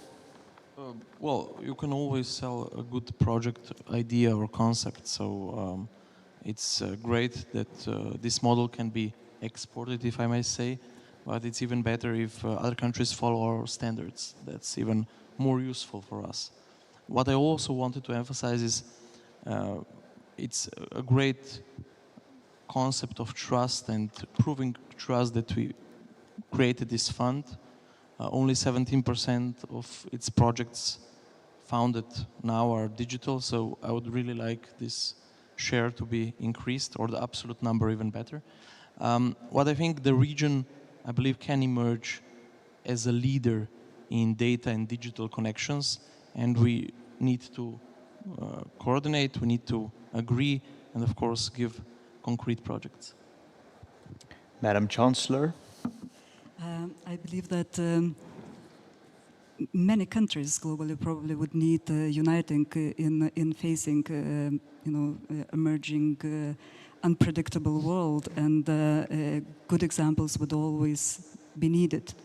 But as I said, I think we need to also show that we are a good example by achieving objectives that we are raising. And why we are a good example at this stage, I think that precisely that we managed to unite, we managed to establish what was established, that we aim at values-based, principles-based operation, let's say, and so not only the most cost-effective, let's say, solutions. And this makes us probably on the spot, and we really need to deliver. So to be example for other places in the world. But I think that what you mentioned, the geopolitical and regional security issues are definitely not the least in this subject, and I think this is the very important item on agenda as for our region, as for many other regions. So I think we shouldn't hesitate to emphasize that and to really showcase our success in that. So. Thank you. Well, there you have it. The first panel, the main panel today, discussed trusted connectivity as a framework, the importance of connectivity and the importance of trust for us as democracies. It stressed the importance of us democracies working together to safeguard the values and principles that make us special. in building connectivity, in making sure that we can trust the technology behind connectivity, the financing, the infrastructure, and so on and so forth. I think this panel did a wonderful job in highlighting the 3Cs initiative as a practical example of trusted connectivity in our region. A lot can be done regionally within the 3Cs initiative, between the 3Cs initiative countries and partner nations. A lot can be also done in exporting the 3Cs model to the rest of the world. If anything forms the basis for what has been called the Tallinn consensus, then I think this is it. Let's keep working on. Please, ladies and gentlemen, join me in thanking the outstanding panel, and I will hand it over back to Neeme Raud. Thank you.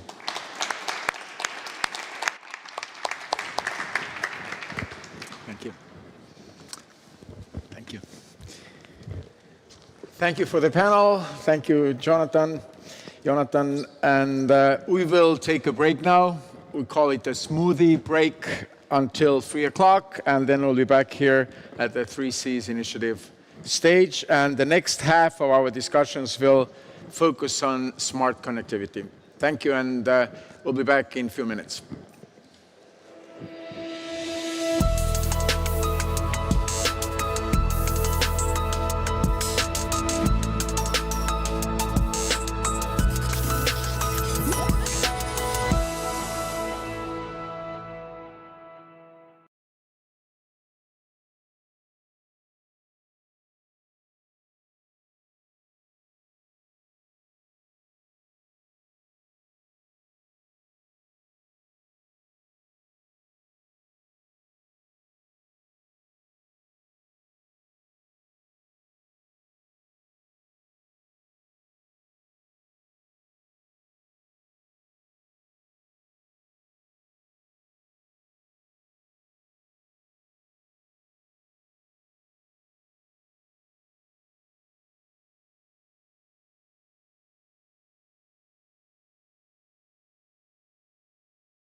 Welcome back to Tallinn, to all our viewers around the world, and welcome back to our listeners here in the auditorium.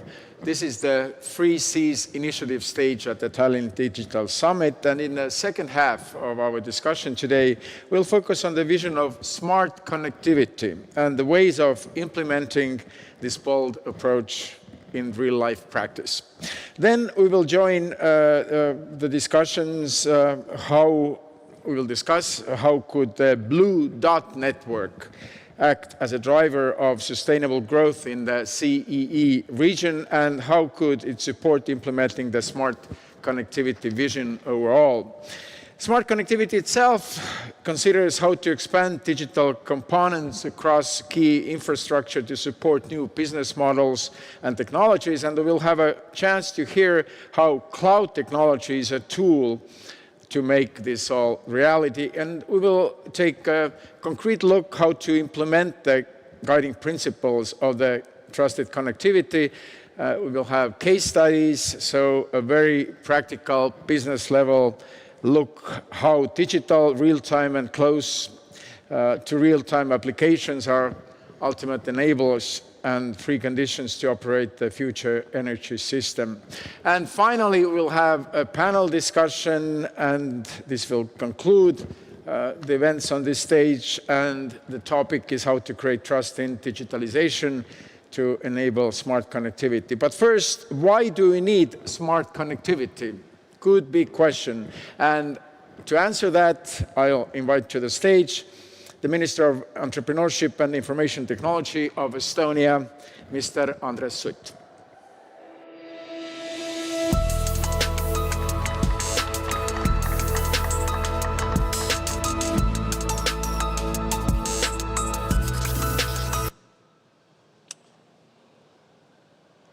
Tere, or shall I say it in English? Welcome and hello. This is very intriguing and important topic, and I will take a little step back to history.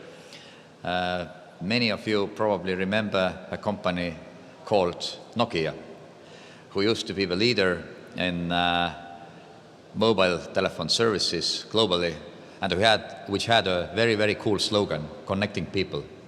And I think this is precisely what lays behind the connectivity. It is not really only the physical infrastructure. And we have been talking about connectivity for many years. And of course, if we look at the trends, where the world is moving, the mega trends, this is a challenge, but I think also an opportunity, or even a great opportunity going forward. Of course, if we look what has resulted with COVID, the speed of a change, the degree of digitalization, that has all moved us very quickly forward. And we also saw where our vulnerabilities or bottlenecks are in terms of cargo, in terms of movement of people. So these were all very important lessons, and something where connectivity, and particularly the trusted connectivity, really should help us going ahead. Secondly, it means that we are going to be more climate friendly, and this means billions in investment. Many people say that this is a huge cost, see it mostly as a cost. I don't want to see it as a cost. I would rather see it as an investment into future, what creates new opportunities, new jobs, and makes the planet a cleaner place, also something what we leave behind for the next generations. And of course, it is being digital, as I already mentioned. There will be gigabit networks available, and in a way or another, our daily lives are actually increasingly more in a digital domain. So, to start with, if I give just a couple of thoughts to share with you, of course, the the question of a panel, I think, has a very obvious answer. Why do we need, or do we need a smart connectivity? And the answer, obviously, to that question is yes. I think the tricky part is to define what we mean by smart, because that is like a fancy, nice word, and sometimes it's not easy to relate personally. But if we go step by step and say, if we look at any infrastructure project today, it does have a digital component, be it the road, be it telecom infrastructure, be it the house or office building. There is always a digital element in it, and increasingly more. So looking into the future, if we think of autonomous vehicles going to be on the roads, so we are increasingly more connected, so we are increasingly more digital. If we talk about construction, which is not the highest digitally empowered sector of the economy, there too, I think we see increasingly more digitalization happening with the different solutions offered, including by Estonian companies, how to do your site management, accounting for the time people spend on the site, so what assets you have on the site, how you progress against the budget, both financially and time-wise, to record the infrastructure you put into the house digitally, so it would be later easier to follow, so on and so forth. So being digital obviously means also data. And here I think the key is really to unlock this power of data. In Estonia too, we have tons of data. For example, in the energy sector, which I think Taavi Veskimägi will talk more. But so what is a practical use? How efficient and smart we are in using this data? I think there is quite a bit of scope to work forward. And I think this is also part of a 3Cs initiative, and the first data center what was developed under this initiative in Estonia. So, and again, we need to ask ourselves, are we actually really making use of this data? And my view today is that in many cases we underutilize. And it goes also back to a way, how do we report to the government? Is it what we submit? Is it the reports or is it data? And oftentimes, or most of the times, we submit reports, which makes it much less usable from a data point of view. So we need to move further and provide more data-based reporting rather than reporting by the prescribed reporting format. And having data means more business, simple as that. This is an enormous opportunity and possibility or enabler to come up with the new services, new solutions which we otherwise wouldn't be able to have, and that should eventually help to make our lives to be more convenient, more good, more easy to go. Of course, to have a big business, you need a scale. So we need to see how we can make this data, what we have here or elsewhere, scalable, or the services based on this data scalable. And that means we need to have a lot of cross-border cooperation, and the flow of data should also be possible cross-border. Not only in the EU, but I think increasingly importantly, between EU, the US, and the other countries who are like-minded. So we need to work on that front too. But I think above all, what we need to have in mind is what is the value our work and data gives to a customer. Because if there is no customer focus at the end, we are probably working on something what is not going to be very, very useful. And for that we need use cases. If we want to have truly functioning single European digital market, we need use cases. In Estonia, we have about 3,000 use cases in the digital society. About 20% by the government, 80% by the private sector. So, and the government services are 99% digitalized. Do you have any idea how many services we have at the EU level which are equally usable in all 27 member states? I did my counting and I reached to number 1.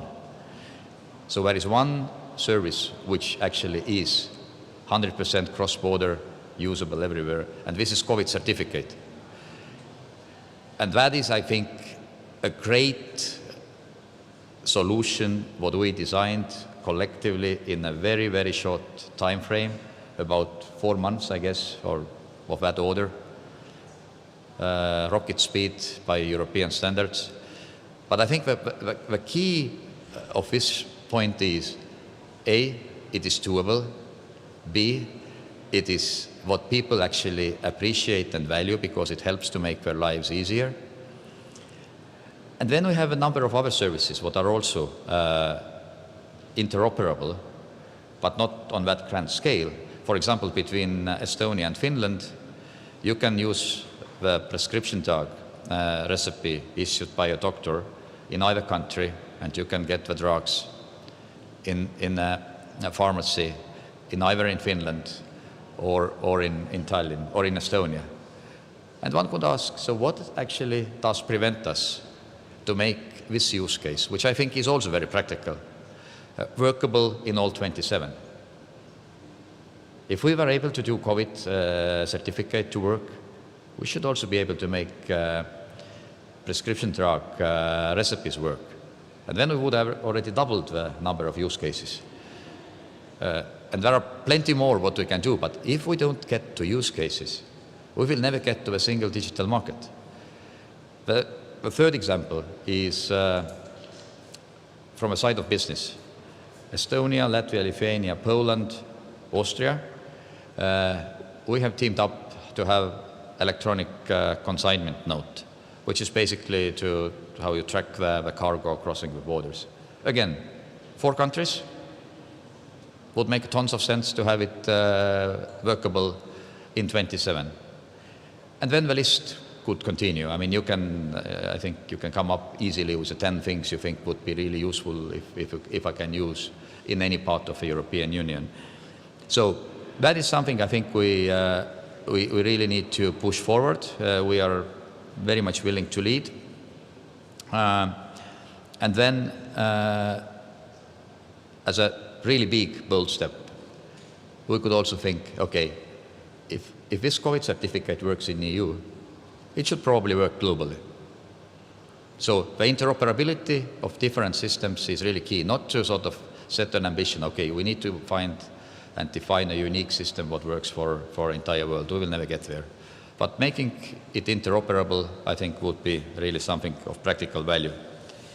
So yes, and that brings me to what are the key digital enablers. And this is, of course, the common standard on for data exchange or availability of a strong EID, because one of the core messages from this conference has also been that we need to ensure there is a trust. And this is precisely how enablers give and create this trust for AI, for real-time economy, and so on and so forth. And then finally, I think it is important to stress the cybersecurity. A panel we just finished in another breakout room.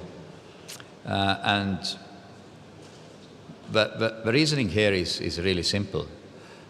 The more we are moving into a digital domain, which we are, and for the benefit of everybody, the more we need to be conscious at the level, particularly at the management and leadership level, in private sector and in politics equally, that if we don't complement investment into moving digital domain, making new use cases with appropriate investment in cybersecurity or co-investment in cybersecurity, we're just going to grow more vulnerable because the world around us has become far more hostile in the cyberspace. So this is, I think, basically a hygiene factor, what needs to really underline the work we do, and to make sure that our systems are secure by design. But it's also a journey.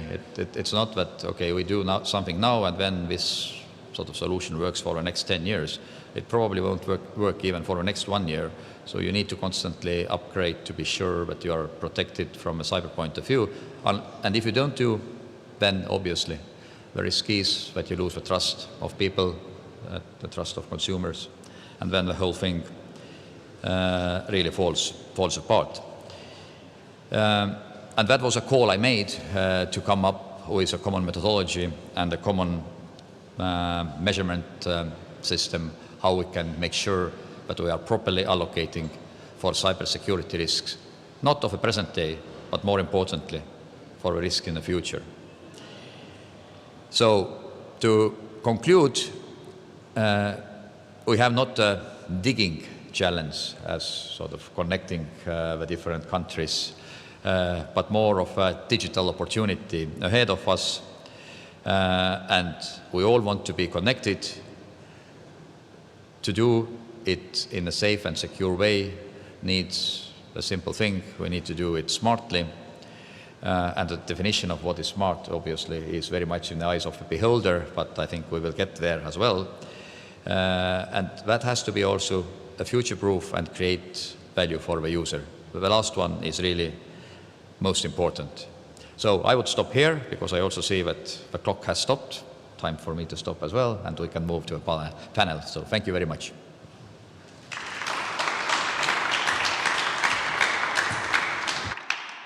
Sir, the world is getting more dangerous and unpredictable. We need to cement our feeling of safety here in this world, was the message I heard from this speech. We will have soon presentations, case studies of how this smart connectivity network should work. But before that, we will pose a question: how does the Blue Dot network catalyze smart connectivity and trusted investments? And this next discussion is this kind of hybrid discussion, very fitting for our day and age, where one presenter is on the stage and one will join via internet. Matilde Mesnard is Acting Director of Oscd, Directorate for Financial and Enterprise Affairs. Please, to the stage. And you'll be joined by Govert van Oort, who is CEO of Dredging Van Oort Group and senior member of the Blue Dot Network Executive Consultation Group, Oscd.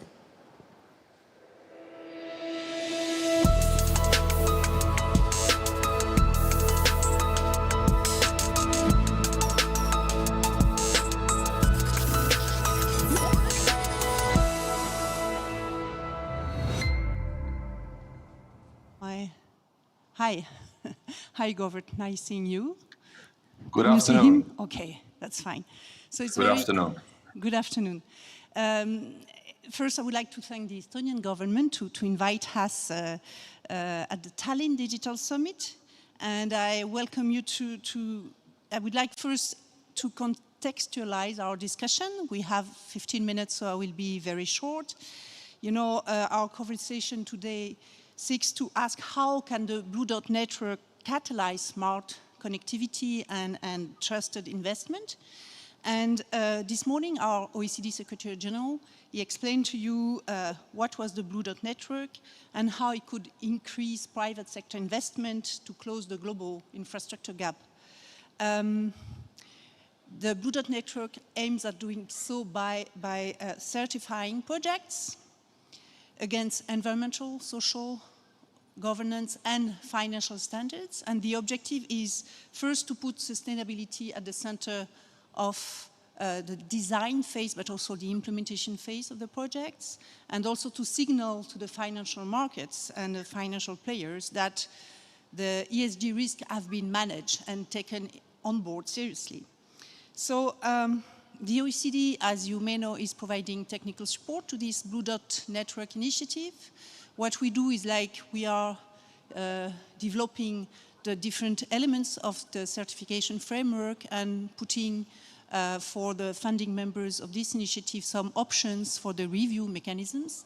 And also we have put together a stakeholder group comprising a lot of high-level business people, but also academics, civil society organizations, etc., to provide us with strategic input on the Blue Dot Network framework and to give us their views on how it should be and how to build it up so that it's practical, so that it's efficient and also legitimate. So I would like to introduce you Mr. Govert van Hoort. He's the managing director of the Van Hoort Dredging and Marine Construction Contractors, sorry.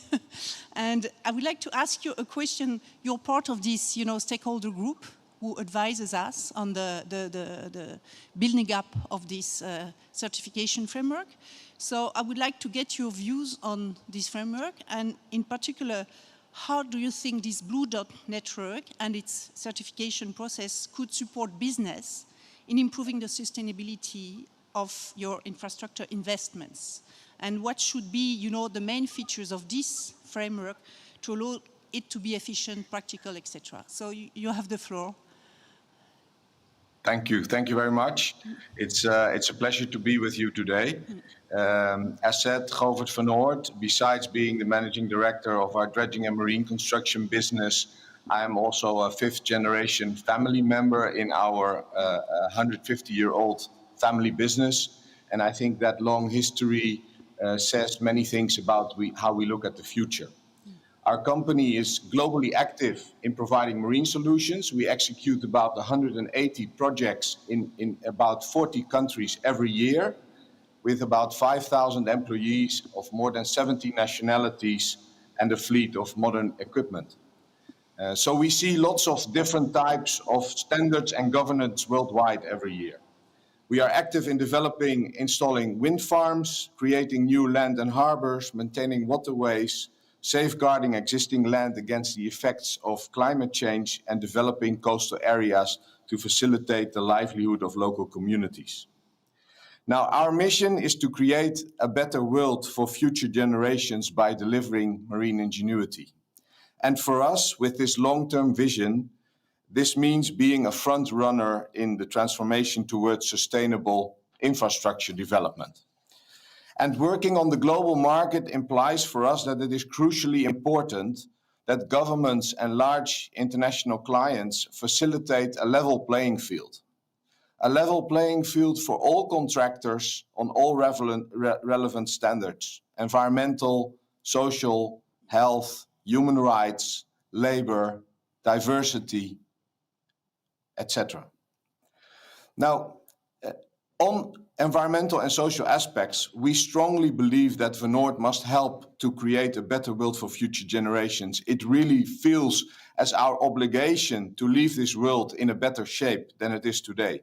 And this is not a hollow statement for us. Van Hoort is investing heavily in new green vessels, new business models to build with nature, reduce CO2 emissions, and improve marine life and ocean health.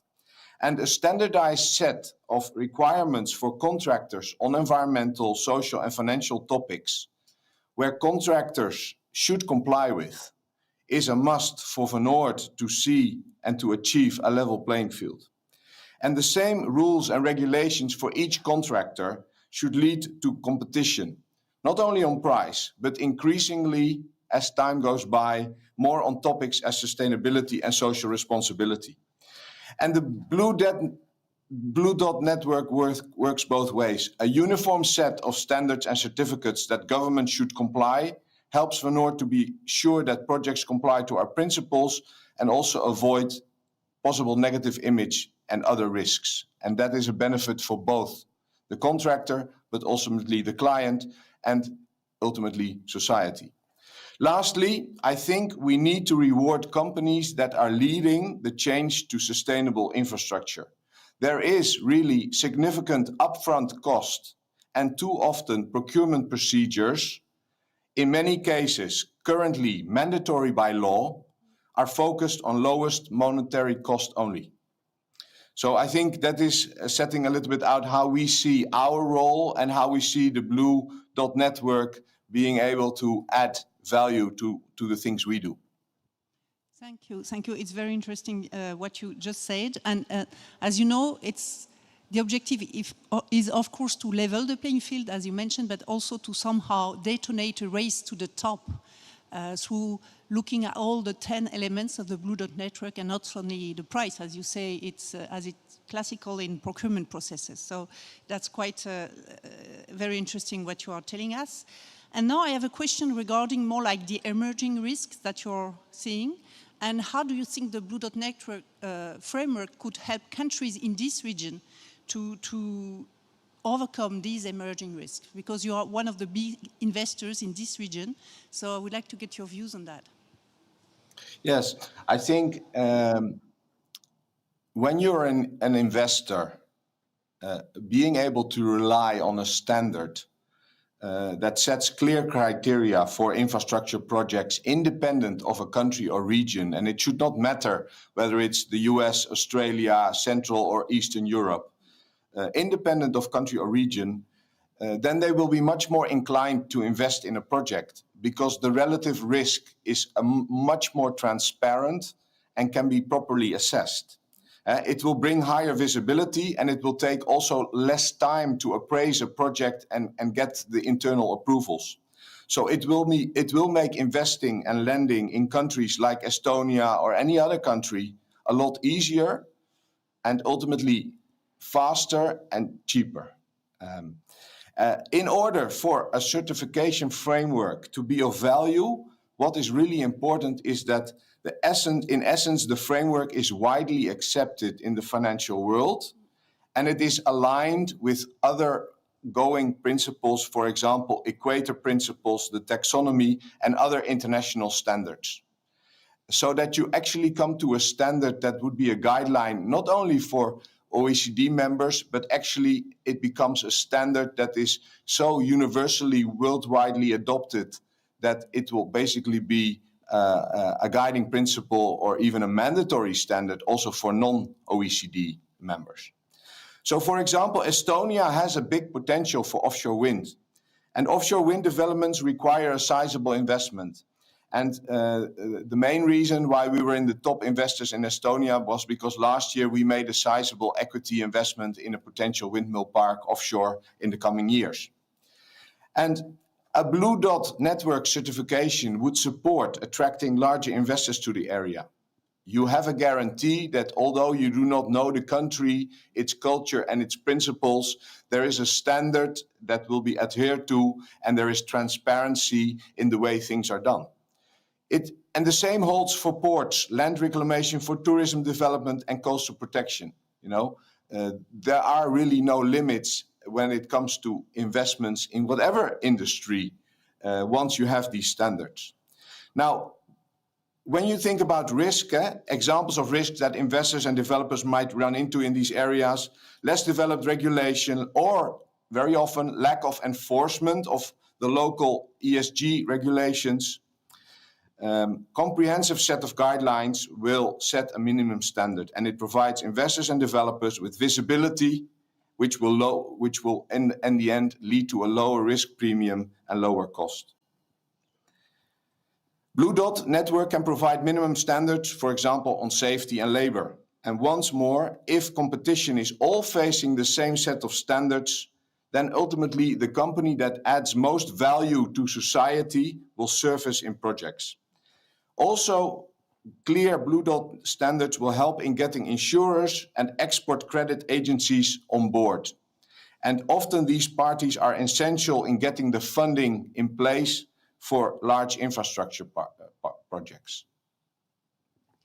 Thank you very much. I think what you said is again like putting the focus on how to reward good, responsible, sustainable investment. And that's really the ambition of the Blue Dot Network.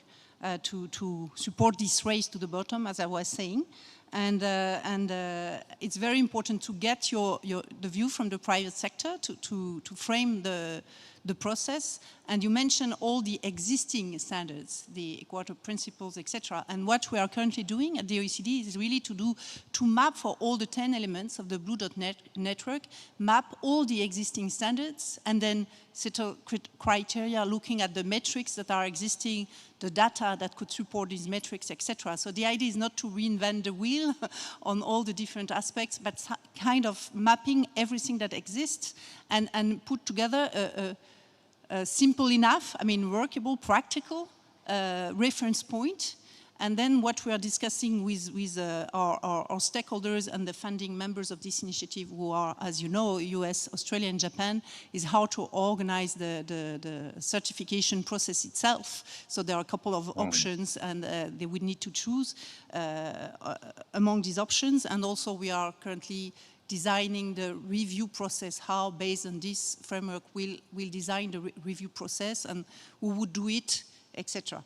So we are very happy at the OECD to provide technical support.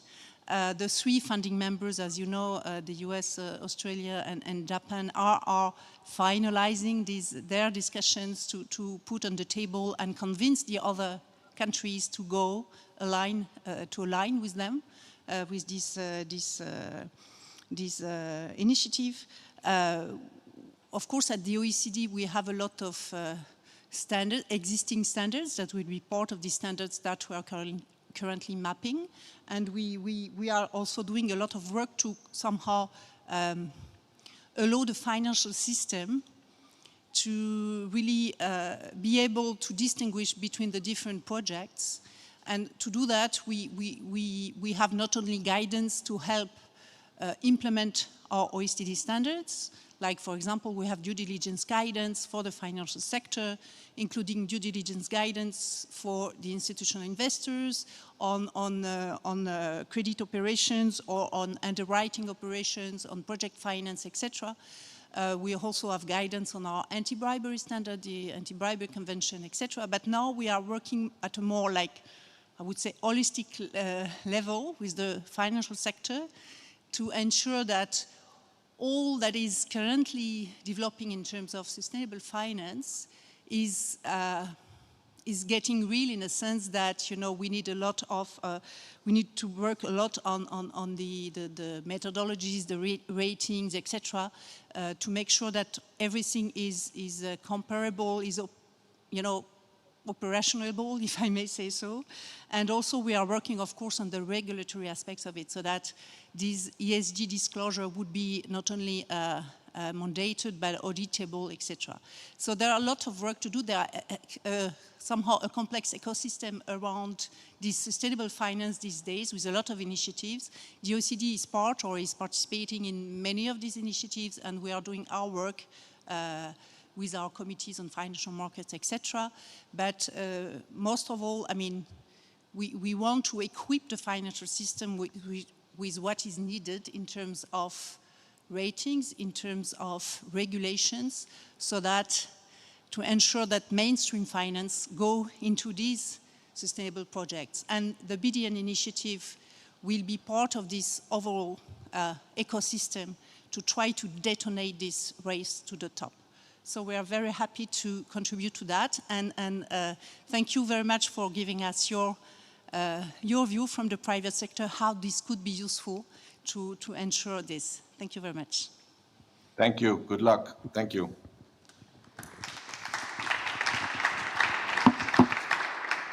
Thank you for this enlightening conversation, and we will move on now with the case studies. The time is ticking. We would like to end at 16:40. 16:45 is the ending at the main stage, so people have a chance to go there and listen too. But now I'll invite to the stage Isabella Gregor Cesovic, who is a Vice President of Sales EMEA at AWS, Worldwide Public Sector.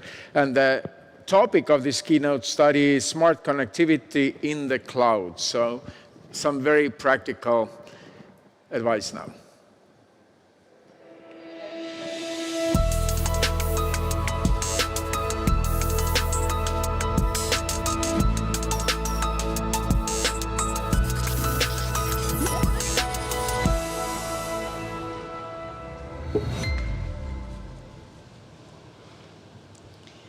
Again, thank you very much, and I hope that it's going to be really practical examples that I can share from a smart connectivity perspective. Now, ladies and gentlemen, I'm really happy and I'm really honored to be here today in Tallinn and talk about smart connectivity in the cloud. The 3Cs initiative countries have set out the smart connectivity vision for the region already, and it envisions that in the near future, the 3Cs region will become the global hotspot for smart mobility and energy innovation. It will develop and sell solutions not only into the member states, but it aims really to go very global on that one. And because the region has less legacy to focus on, it creates an advantage to leapfrog and to lead with future-proven smart infrastructure and solutions. Now, you can ask in that context, what role can cloud play in this scenario? As you consider how to expand digital components across key infrastructure to support new business models and technologies, such as real-time economy management, a renewable-friendly smart grid, smart logistics, traffic management, cloud can speed up the transformation and let you focus fully on innovation. What's the best proof points for us? The best proof points are how customers are using cloud. And I will focus on those customer cases from energy as well as from transport. But before we dive in, let me get to the point is why are customers moving to the cloud? And there are 5 reasons for that. It's first of all, almost all conversations that we have start with cost, because companies like turning capital expenses into variable expenses, and they like lower variable expenses in the cloud than what they can run themselves. And cloud helps them to offload capital expense into variable and make them pay for the IT that they are really consuming as they go. And that brings me to the second point, which is elasticity. Customers typically, when you go on-premise, customers need to over-provision because they need to be ready and they need to be able to deploy even if they are in the full load, in the full activity. And nowadays, with cloud, they can only provision the part that they are using because they know that they can instantly scale up or down along with the needs of the business. That comes to point 3, which is agility.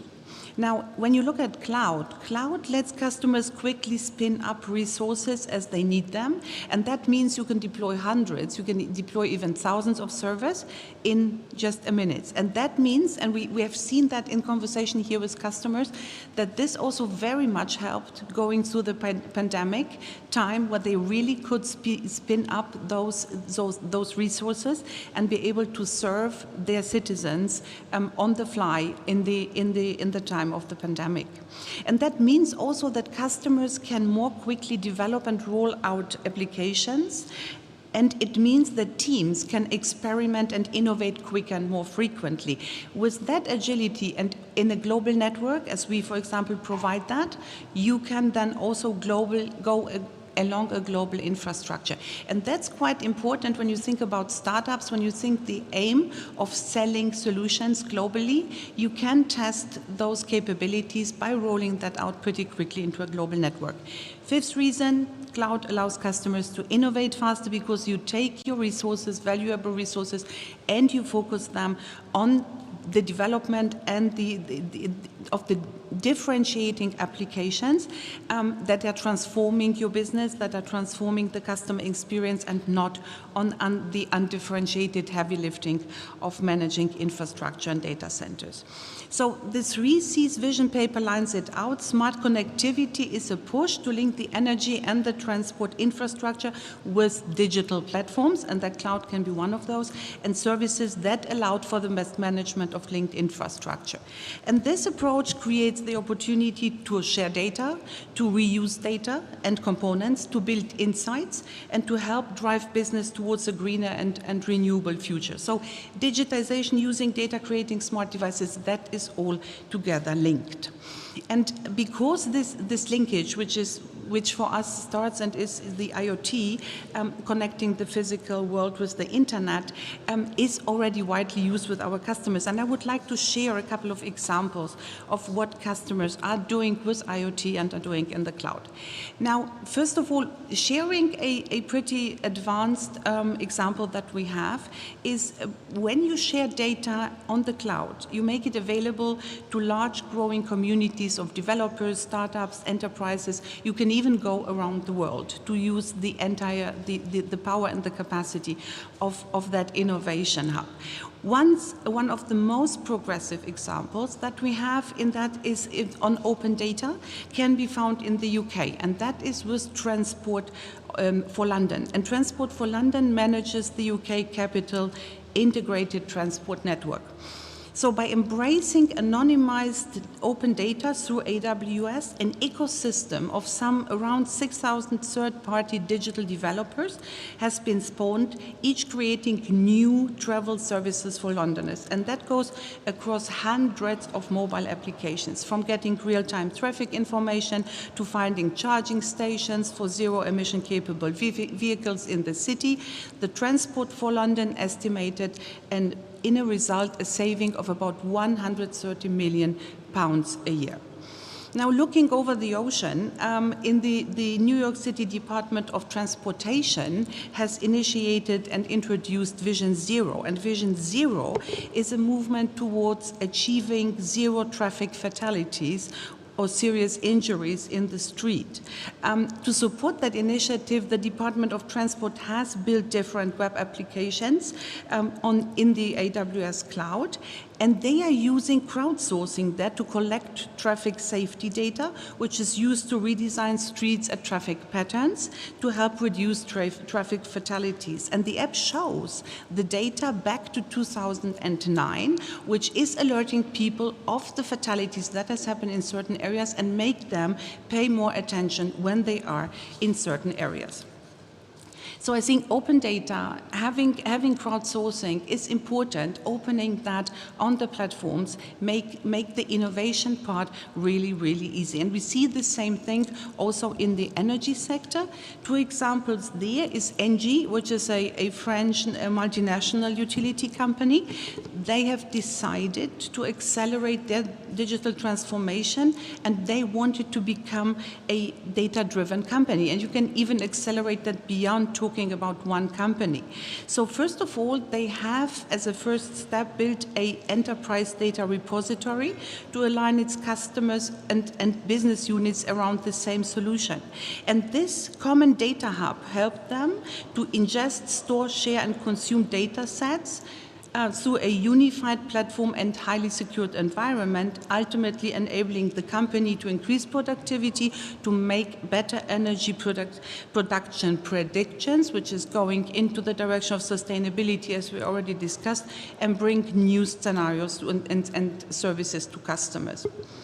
And as the last one, Tibber is a company from Norway. They are funded in 2016, and they are one of the world's first digital energy companies. They are offering their customers a modern smartphone app-controlled and IoT-based way to really have an idea and capture the insights to home electricity consumption across all devices. Their overarching goal is reducing electricity consumption of 10 million European homes by an average of 20% by 2025, and they are really on a very good way there.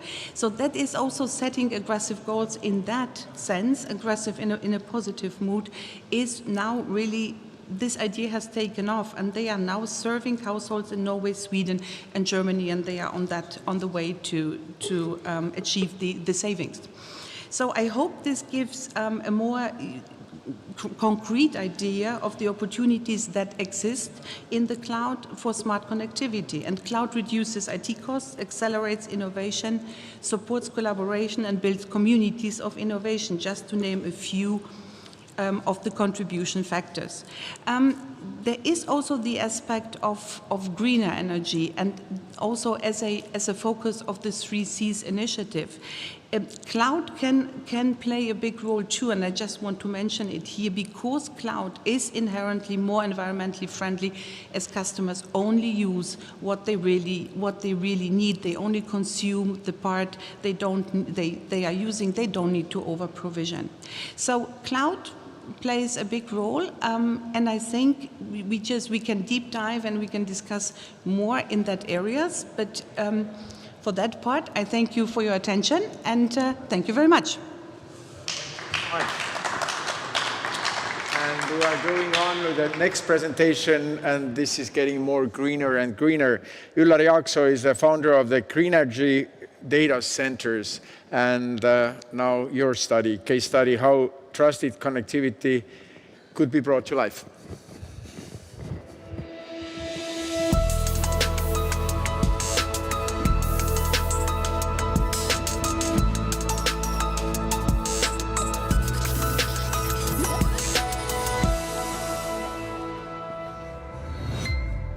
Good afternoon, everyone. I'm happy to present a really practical case how in the region of 3Cs we can make connectivity not only trusted but also served on the reasonable green level. I'm starting with a story because behind every entrepreneurial project there is a story what has made the first move. Nobody is arguing that we are living in a really data-hungry societies. We are really hungry for data. But why we need them? Because we need to solve social, economical, environmental challenges. Data is the only source for the wisdom, but it's a dead circle. More data, more energy, more wisdom, more energy. To actually get benefit out of using those data or creating those data, to actually manage to turn this energy wasted, and in the next 10 years we'll see the importance of the energy to be consumed by data centers growing really fast and even exponentially. I think this picture actually illustrates our story that it doesn't matter whether we connect a trusted way or a smart way, we would like to go still to the forest and pick up the fresh berries there with our kids in the coming generations. Or have more time for our free time, do our hobbies, and still on the clean nature with the clean food. And how we actually move from the brown field to the green field. It's easy to do when you have nothing, and in this region, in the smart countries of the 3Cs, we actually had a brown field. We have a rather empty field for the qualitative data centers, and that is our challenge and our also opportunity to build them in the way that they're not only trusted and secure, but they also are focusing on the energy efficiency. In order to do that, the principle of the green thinking should be in the smallest chip of your organization. I don't talk about the paper caps or plastic caps. I actually talk about the real efficiency on the procedures and processes. And to relieve this hunger for the energy efficient data centers and secure data centers, that's why this company was created. In order to do trustful data center services, you must have some experience. My personal experience comes from the different industries like banking and telecom, investing, digital, and also advisory, and now currently working on this green energy data center project. But through all my life, I have not been the IT person. It's more about the digital, I would equal to the common sense, innovation, I would equal to the strategy, and trust to the future-proof.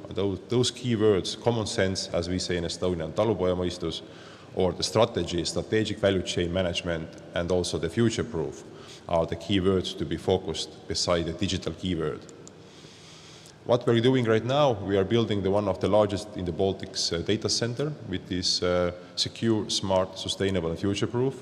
It's still under construction. 1st of November is our first live date, but it takes enormous capacity of the skills and money and also time and nerves to build that from scratch. When this project was started by the entrepreneur Gert Evert, then nobody believed it could be done. But now with the money and new business plan and new vision for this data center site, we actually have even brighter future. Our key offer is to make the smallest possible ecological footprint. It all depends from the technology we can acquire. It's the highest availability and also the strongest security. I think we don't deserve anything less. Any government or public service or even the smallest startup services, the consumer expects them to be secure and with a small ecological footprint. You don't expect that driving 1 kilometer with the bike, you actually spend more energy than you save moving from car to the bike. The landscape where we operate is actually supporting our vision quite a lot.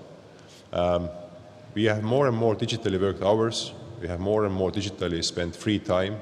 We share our lives digitally, also this event today here.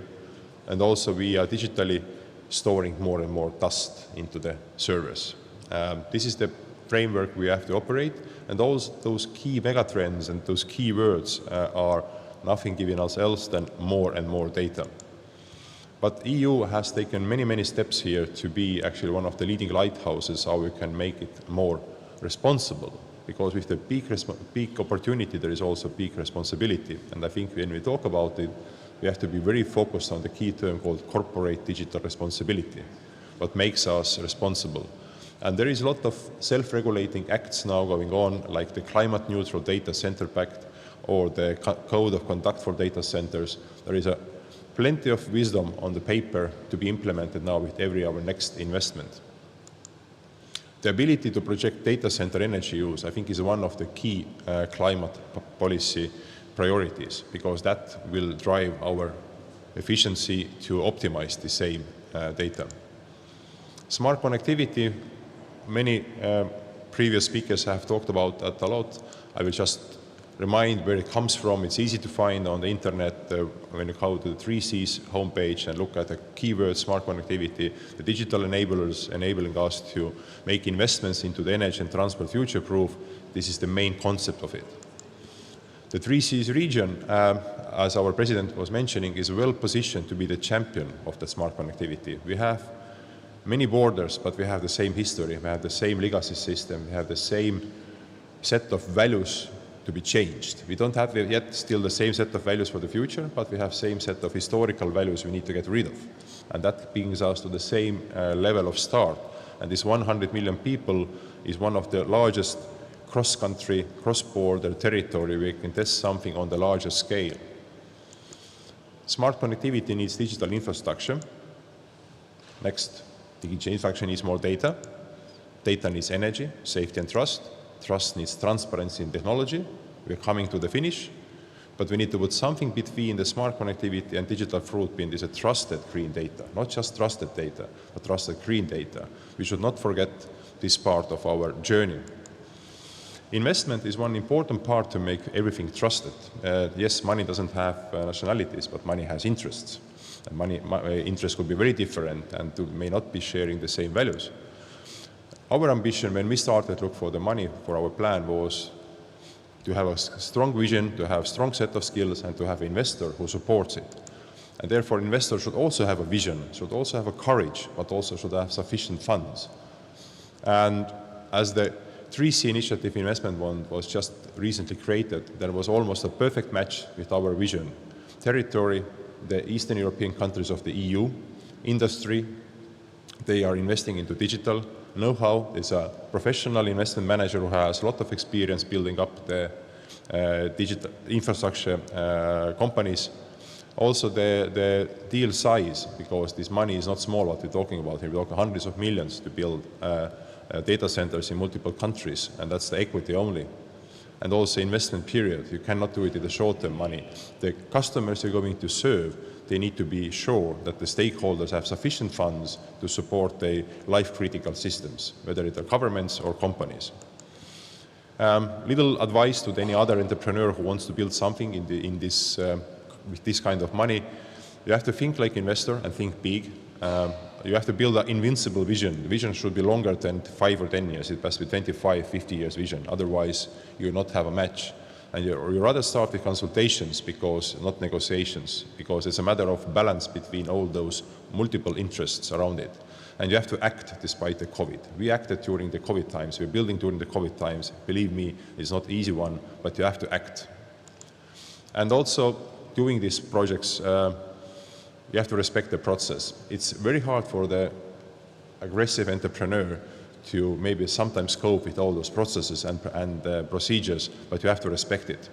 You have to focus on the vision and never lose it from your side. And you also have to take the lead. There are so many people around who have to take their part of the job, but there must be one person every morning at 9 o'clock at least, maybe even earlier, to lead this process.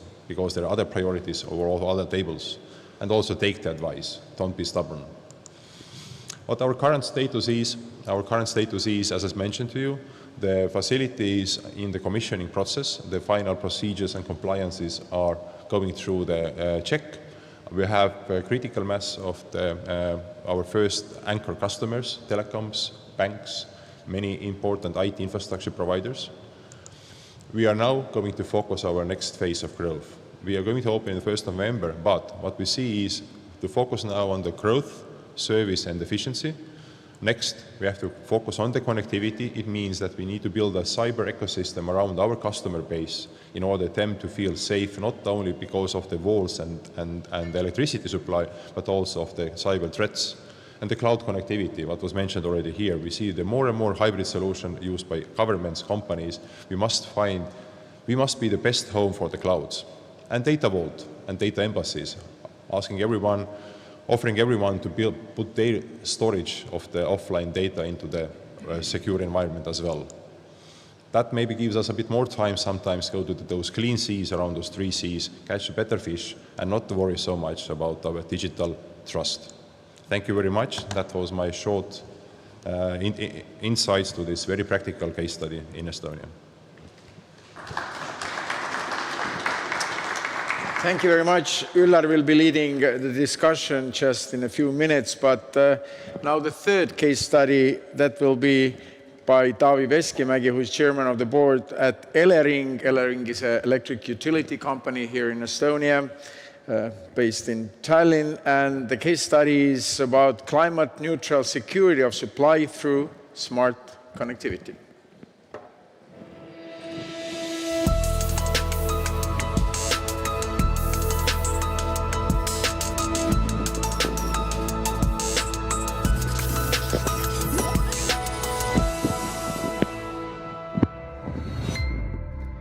Good afternoon, ladies and gentlemen. I'm happy to be here.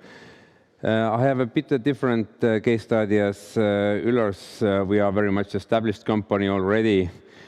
And I titled my case study True Smart Connectivity, but I listened to the previous presentation, then I instead also can use smart and trusted connectivity, because energy policy is definitely the value-free, and basically trust and reliability is really central keywords in the energy sector.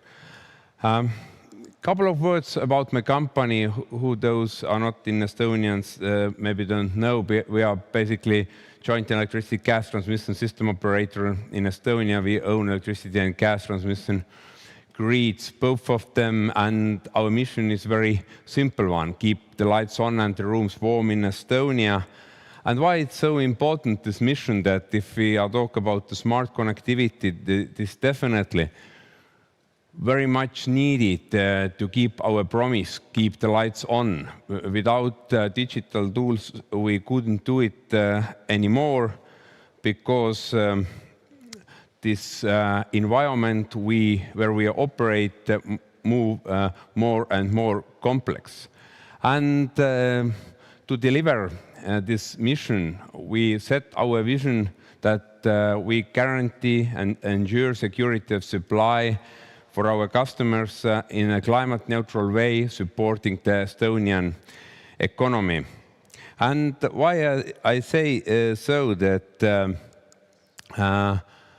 this vision maybe really express our mindset that what we like to deliver to our customers. That we, of course, as I mentioned, that our mission is security of supply, keep lights on, but same time we don't do it a way which really harm our environment. We like to contribute to European Union climate policy targets. We like to contribute Estonian national climate policy targets, but same time also keep in mind that we should support the Estonian economy.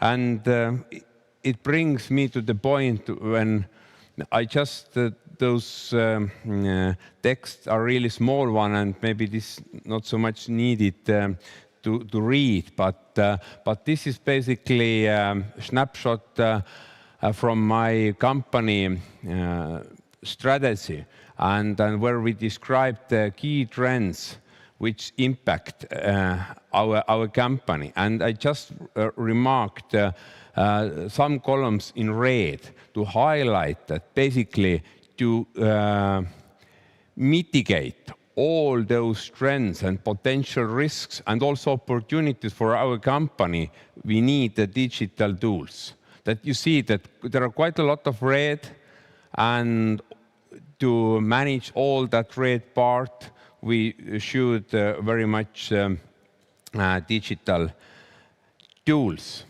And definitely this is the journey, how we mitigate and capture those risks and opportunities. Basically, I think we in Estonia, this is quite a common one, that we have already national-wide central data hubs, both electricity and gas data hubs managed by Elering. We have a 100% smart meters rollout, both in electricity and gas.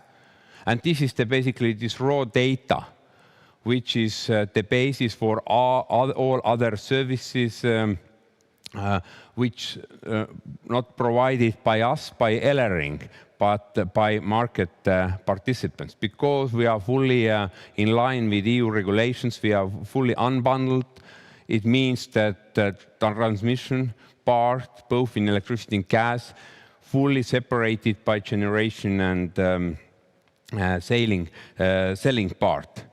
It means that we are basically deliver this general framework where our market participants can use this data and can deliver their value proposition to their customers. And definitely this is the journey that if you opened our electricity market first, then we basically created electricity data hub, after that gas data hub.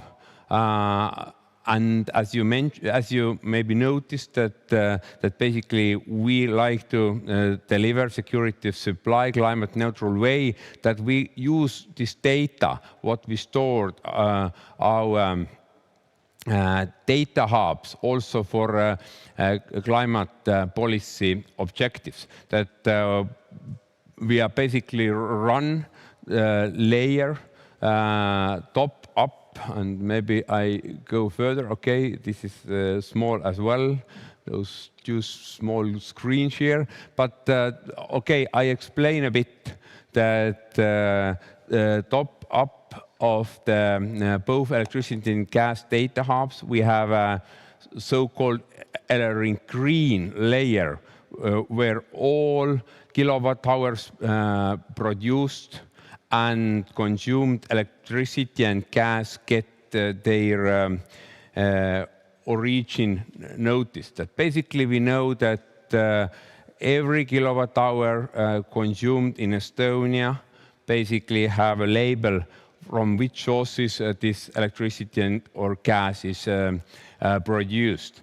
It gives a quite good picture that which energy consumed, which is the part of the renewable energy consumption, and also a great direct link between generated and consumed electricity. We use a very much guarantee of origin system for that. And basically, which is maybe also very much important from smart connectivity point of view, that all state authorities use the same data. Our statistical office, our tax board, our environmental board, they all use the same data which coming from our central data hubs and from our green energy info systems. Basically, it allows to save a lot of work hours different state authorities. And this is example how Estonian Statistical Office use our data. This is the renewable energy platform what we use and what I described already quite extensively. But the other very practical tool what we use and where we use this data stored by our data hubs, that we know that in the future and already right now the flexibility is the most valuable product of the energy market. And basically this is very much unique in all Europe that we use the same data also for flexibility market platform. That basically we have a tool which really value flexibility most and provide this flexibility into different market products, beginning from the day-ahead market up to fast frequency reserve markets. And this is already very much automated. And also consumers, due to their consumption applications also can participate. This is not only generation part, but this is also demand side and demand side response, which is allowed by this application. And maybe one another example, which is not so much use this data set, which is stored our central data hubs, but this is really, if our vision, this third part, economic competitiveness, that basically this application really allows get the producers connected our grid very fast. Instead of 3 months to a few seconds, they get to know where is the cheapest connection point to get connected with Estonian power grid. Just a couple of examples what we do really make Estonian energy grid more smarter. Thank you. Thank you. And please take a seat here. You will be the fourth here on the seat. And we will continue here with our panel discussions. And the panel discussion will be how to create trust in smart connectivity.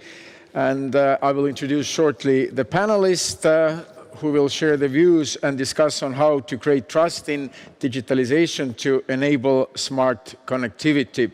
But again, the topic of the panel, how to create trust in smart connectivity.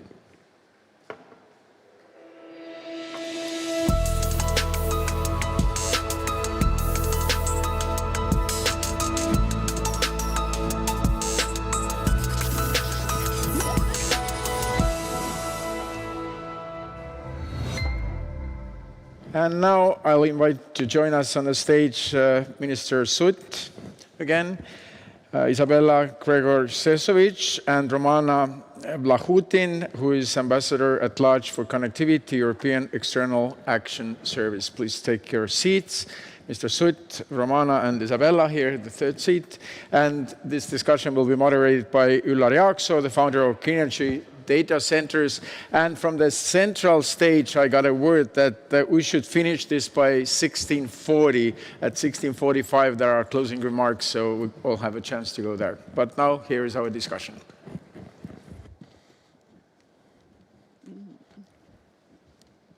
Good afternoon, everyone, ladies and gentlemen here in Tallinn and everywhere else following us in the connected world. This panel will focus on multiple layers, the aspects between the smart and trusted connectivity, and it's all essential building elements to build it. The vision of the smart connectivity is to expand digital components across the key infrastructure, which will support new business models and technologies. It is about making our investments in energy and transport in connectivity future-proof. As we say, money talks, but what value should the money represent and what value should money look for when investing and make the changes? That will be also our topic. We heard today many times that future is digital. I would argue our present is already digital and our future is at digital risk. and we should do something about to minimize this risk. And let me introduce to our panelists, Minister Andres Sutt, Minister of Entrepreneurship and Information Technology of Estonia. Prior to assuming public office, he has extensive experience in central banking, as I know, and the financial sector, having worked for the Estonian Central Bank for over 20 years, 9 of which as the Vice President of the Central Bank, is correct. And during his career, he has been involved in solving all main financial crises of the century, having worked for the European Stability Mechanism in Luxembourg and at the International Monetary Fund in Washington. We have a lot of experience how to manage money. Ambassador at large for connectivity, European External Action Service, Madam Romana Vlahutin. We also have Isabella Cesovic, Vice President of Middle East and Africa for Amazon Web Services at the public sector, and just recently spoke to us Taavi Veskimägi, the CEO of the Elering. Taavi has also previously held the position of Minister of Finance and has been elected to the Estonian Parliament. There is a lot of experience here, and let us make the benefit out of it. I will start from the introduction questions to Mr. Sutt. First of all, thank you very much for the very good point when you made about the use cases, that connectivity is nothing else than serving our citizens and customers with the better use cases. But a couple hours ago, we also said that it's a bridging the gap in the cybersecurity financing. How financing could affect the corporate digital responsibility is my question. In other words, who should lead and monitor sufficient cybersecurity financing for all stakeholders? Yeah, thank you, Üllar. I think on the corporate side, and it applies equally on the public and political spectrum, who should lead is always the C-level. It has to be on the agenda of a management board of any company. It should be on the agenda of governments and also in public authorities. I think we need to, like we discussed in another panel, we need to raise this awareness of a changed cyber landscape and the more hostile nature we are facing. And that's why if you want to change anything in any organization, the change in the culture starts from the top. And this is sort of my simple answer. You can't make the IT officer accountable for overlooking the cyber side if there hasn't been a proper management attention to the topic. And this has to be allocated sufficient management time in any organization, I believe. Thank you for that very valid point. But in the EU, we have a lot of frameworks enabling us to improve our procedures and processes. We learn from each other. But Madam Ambassador Vlahutin, how to engage on trusted connectivity with the developing world, the new markets, because we don't live in the Club Med, the closed environment, we live in the connected world. Certainly we don't. And my job is foreign and security policy. One thing that has been visibly clear in the last maybe 10 to 15 years is that the nature of power has changed. And that change came with the digital revolution, which also has created new relations and new interdependencies that will need to be managed. We have been working a lot on these concepts, and I'll give you some information on how we are tackling it. But from sitting in Brussels and trying to find the best model of engaging with the world, especially with developing markets, there are at least 4 elements that are important for us to be, I would even dare to say, a leader in trusted connectivity globally. The first one has been mentioned many, many times, that's values. It's a profoundly political category, and I think it calls for a deep engagement on the discussion on values, and some of them for us are absolutely non-negotiable. The basic human freedoms is something that we would never even consider discussing in that sense. The second one is codification. You need to code those values somehow, because you also need, in order to have smooth connectivity, you need to give them some mechanics. And this is what we in the EU have been doing for many, many decades. It also helps you to become more predictable, easier to understand, and then it generates more trust. The third element is resilience. I think that our citizens are absolutely aware also of the risks, and we have to make sure to provide all the necessary checks and balances. And then finally, you said something that will go throughout everything that I have to say today. It's money talks.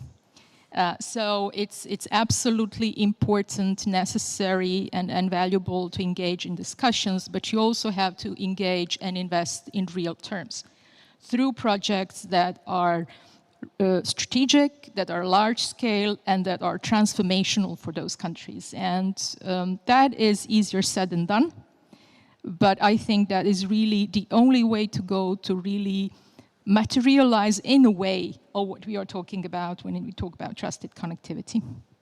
Thank you very much. We have 4 things to look at very carefully and make sure that we have systems behind that. But we have Isabella here, who has, you told me, 25 years of the IT experience, at least. And, but the AWS has earned the trust of millions of users, both consumers, companies, but also governments. And, but what's the secret? How you earn the trust and put something of these AWS learnings to be used in order to achieve overall trusted connectivity? Yeah, so look, I think first of all, when we look at and our culture is trust is key in our company. We have 16 leadership principles. We recently added 2, which are also very applicable to our discussion here today. And the one that we start with is always customer obsession. So customer obsession means we start with the customer, we start with their perspective, with their needs, and then we went backwards into either innovation or into our services and whatever we have in mind there. And that is also guiding us. That also means that we are working always vigorously to earn and also retain the customer trust, because that is the base in our business. I think the second part is it's super important that when we look at this smart connectivity, that the citizens in the end who are ultimately benefiting from the infrastructures are gonna be really convinced and trust the infrastructure and see that as a valid point. And trust can be displayed in many ways. It can be about that services are available, or it can be also about the personal data is protected. So for us, building trust goes into 2 layers. One layer is the infrastructure that is behind AWS, so what is our cloud? This is something where we need to prove that to our customers every day that this is highly available, that they can rely on the services that they are using, that they are available, and that they are secure, that they have disconnected regions, that they have isolated regions that are working with the data in terms of the data is stored safely in those regions. And then the second layer is again the question of the data that our customers put into the cloud, making sure that customers also understand that they can encrypt them, that they always retain ownership and also always retain control over the data. So I think these 2 layers and getting up every day and getting better and better in that space, that earns our trust with customers. Last time I looked at the clouds, there was no servers. All the servers actually serving us are somewhere on the ground, and they usually not even offline. They're connected to something always. It's called energy. Tavi, my next question is to you, that be it smart or trusted connectivity, there is always dependency from the energy, and how this all requirements for the smart infrastructure actually affecting the energy sector, and what are the trends, what entrepreneurs building up digital connectivity should actually watch in the energy sector to have as a limitations, or in other words, as opportunities. Thank you for your question. I first like to also come to the trust issue, because as I said, that this trust is really the key word in our world as well. And basically energy policy is not value free, and you basically can rely only those partners with whom you share with same values. And this is basically why we say that the power generator in Finland or power generator in Latvia as same as generator in Estonia for Estonian consumer security of supply, because we trust Finns, we trust Latvians. But same time, as you, at least Estonians, very well know that basically we have such large master plan that we like to get desynchronized Baltic power system from Russia. And this is not due to the fact that Russian power system is not reliable in technical terms. It's very, I think, the world's most reliable power system in technical terms, but we not share same values. Those guys who another side of the Lake of Peipus, that why we say that the shared values and interconnectivities are so much related with each other, and basically you can be interconnected only with those and who you share the same values. Otherwise, you anyway couldn't rely on them, and you basically have to back up yourself and do all those investments only for your own, and this is definitely a huge economic burden. Thank you. Minister Sutt, Estonia, sometimes called also as a digital nation, is also a member of the digitally leading countries called Digital 9 previously, now it's called Digital Nation. There are more countries who are sharing the values, sharing the concept of digitalization, who are not all from the EU. And this club, I know, has the yearly gatherings and ongoing dialogues, but my question is the smart and trusted connectivity also topic at this club, and how we could use those other nations or members of these digital nations, 9 countries as I understand there are, to promote even more this trusted connectivity around the world, because that helps just to grow the market of the shared values. I start from the value point, because I think this is really central to everything. And as it has been discussed here in different panels and speeches today, what we really need to work for and ensure is that we will get also the rules-based world order in a digital domain. We are accustomed to having it in a trade, in finance, and in many other things, even though in the recent years there has clearly been, in my opinion, sort of a way backwards. And I very much share with you that we need to offer our positive narrative, how we, based on our shared values, carry the world forward. And of course, the trust and connectivity is by definition there, because if we look at the, and I just jump back to the cyber domain, then no cyber attack is really domestic. It is always cross-border, and that's why we need these shared values, shared collaboration, and this is where we certainly also discuss in digitally like-minded nations group. And again, I mean, it is an European issue, but it's equally an issue around the globe, and that's why we should, and we are certainly from Estonia, we are very much in favor of advocating for the trusted frameworks, and to make or to restate or to instate the rules-based framework for a digital world as well. Taavi has something to comment or ask from you. Yes, I just like to make a comment that unfortunately this is not only case there that if there are maybe not shared values, that there are no mutual trust, but I see this is also inside of European Union, and why I raised this issue, that if you talk about data operability, which concerns energy data, maybe someone aware, and this is also as a case study pointed out our smart connectivity vision paper in 3Cs initiative, that we try to establish the energy data bridge alliance, that basically make also European national retail, energy retail markets more connected and really lower barriers to enter into those national markets companies from other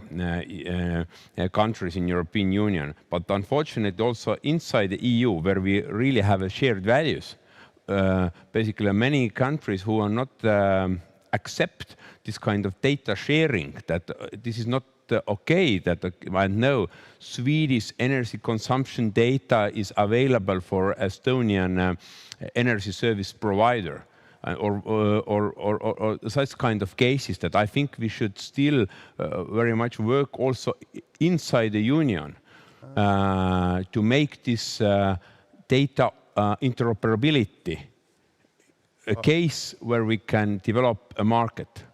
Taavi, that brings me to the very good point.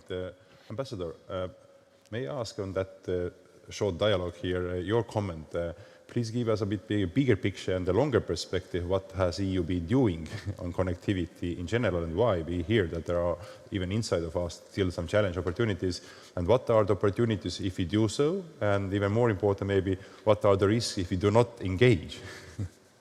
Thanks a lot. It's really, in a way, a complex discussion, because for us, when we talk about connectivity, we talk about energy, we talk about transport, we talk about digital, and we talk about human connectivity. So there are overlapping pillars, and sort of we focused on two key principles. One is sustainability, so that every investment in infrastructure has to be sustainable in social, environmental, and fiscal way. The second one is a level playing field, so that we work towards creating or ensuring a level playing field for all our businesses. So trying to sort of sort out this complex matter, we started looking at numbers.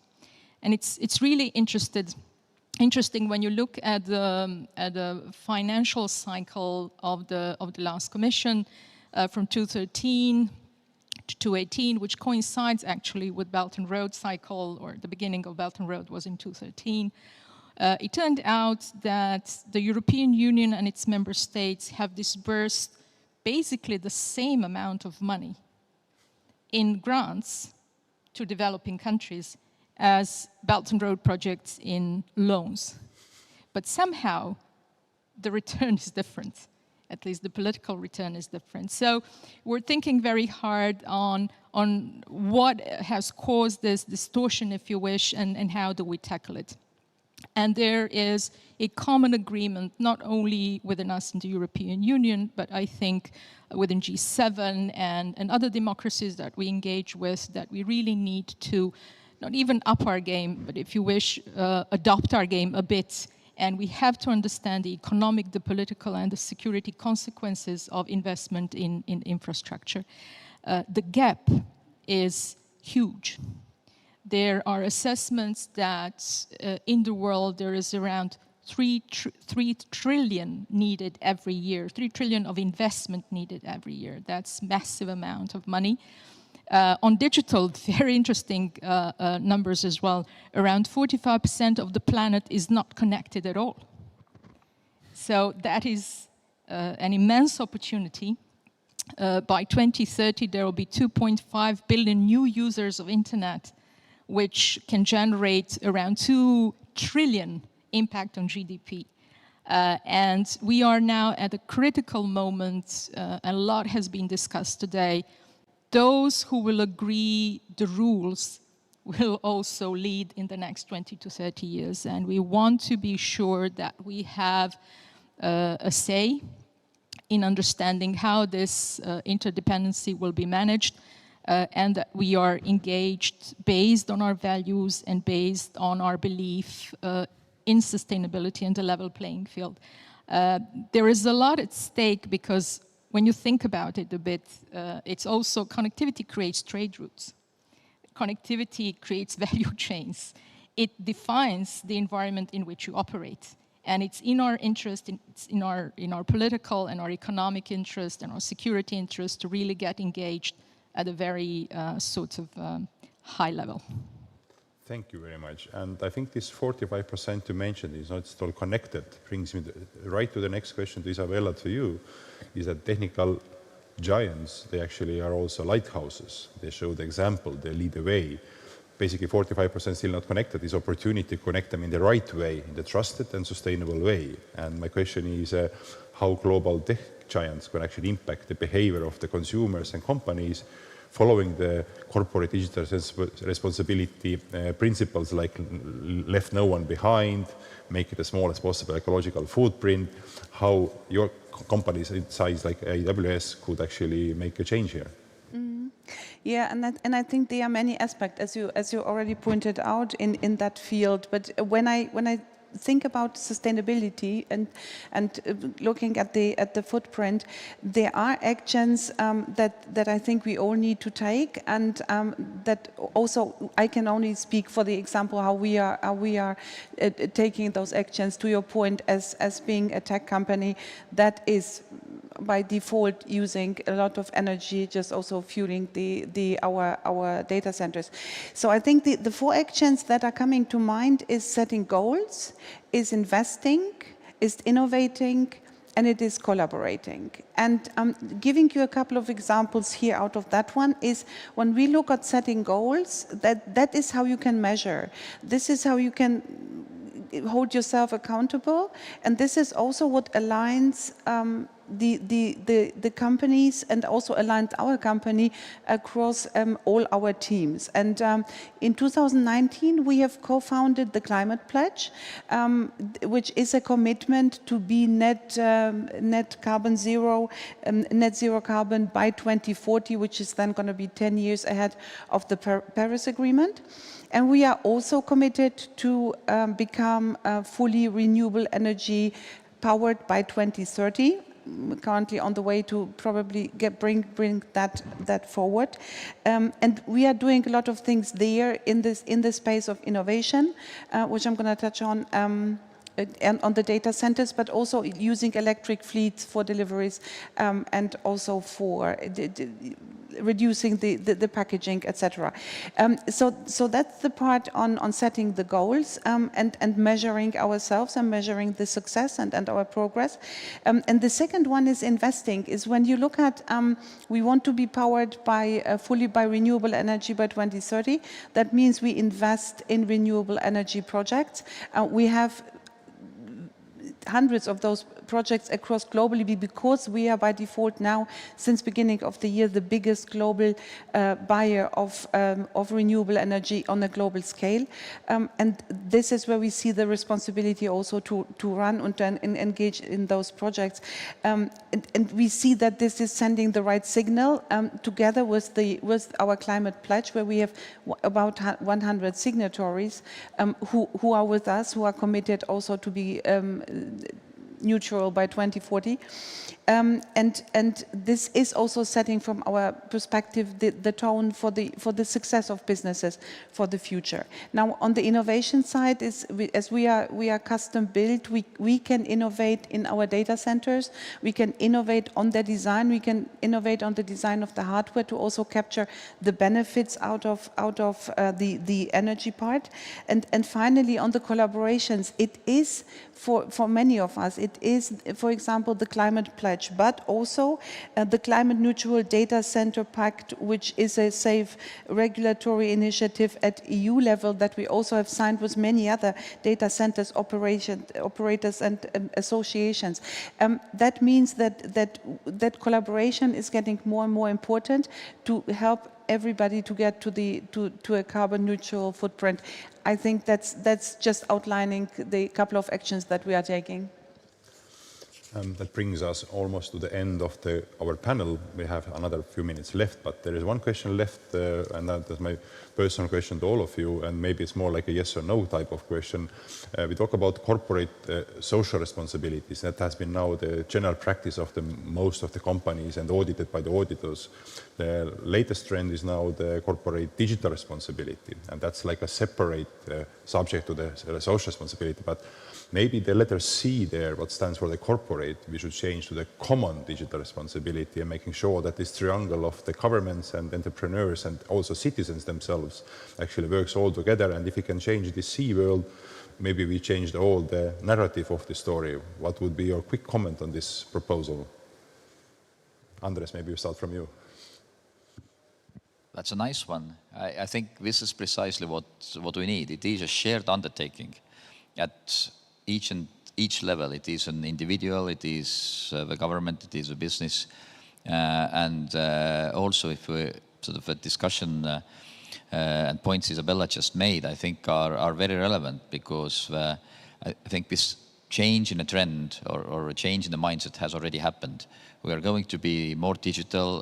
The customer is going to require from a companies, what is your net zero target date? What is your strategy to get there? I mean, this is how the financing is provided. And we all individually, of course, have an impact, and also we shape. I think the customer power is really important in also shaping how the corporates behave. And if we change this C for collective is great. We just need to be then sure that collective responsibility is not going to be translated into no responsibility at all. So there has to be an accountability dimension as well. Otherwise, it's a nice way of putting it. Yeah, Ambassador. Absolutely. And then this becomes even more complicated when we talk about investments abroad, because you usually or often or maybe come into contexts where standards are very different, or part of your job is also to upgrade the standards or to help those countries become more competitive, etc. So absolutely. And what we are trying to do cannot be done without full partnership with the private sector. And full partnership and support for the private sector, because the amount of investment that is needed and the amount of engagement that is needed can be done only collectively. And Isabella, cloud digital responsibility? I think it's definitely a common and it's a collective one, and fully by that. I think that this is gonna raise the profile to the point that the minister also made, is the mind shift has happened, but we want to be all together in this, and we want to change altogether the direction and bring things forward. The one point that I would make is, I think we need a lot of dialogue here, we need a lot of engagement, and we need definitely also accountability that is clearly formulated and can be measured. Tavi, your last wise advice to us on trusted connectivity?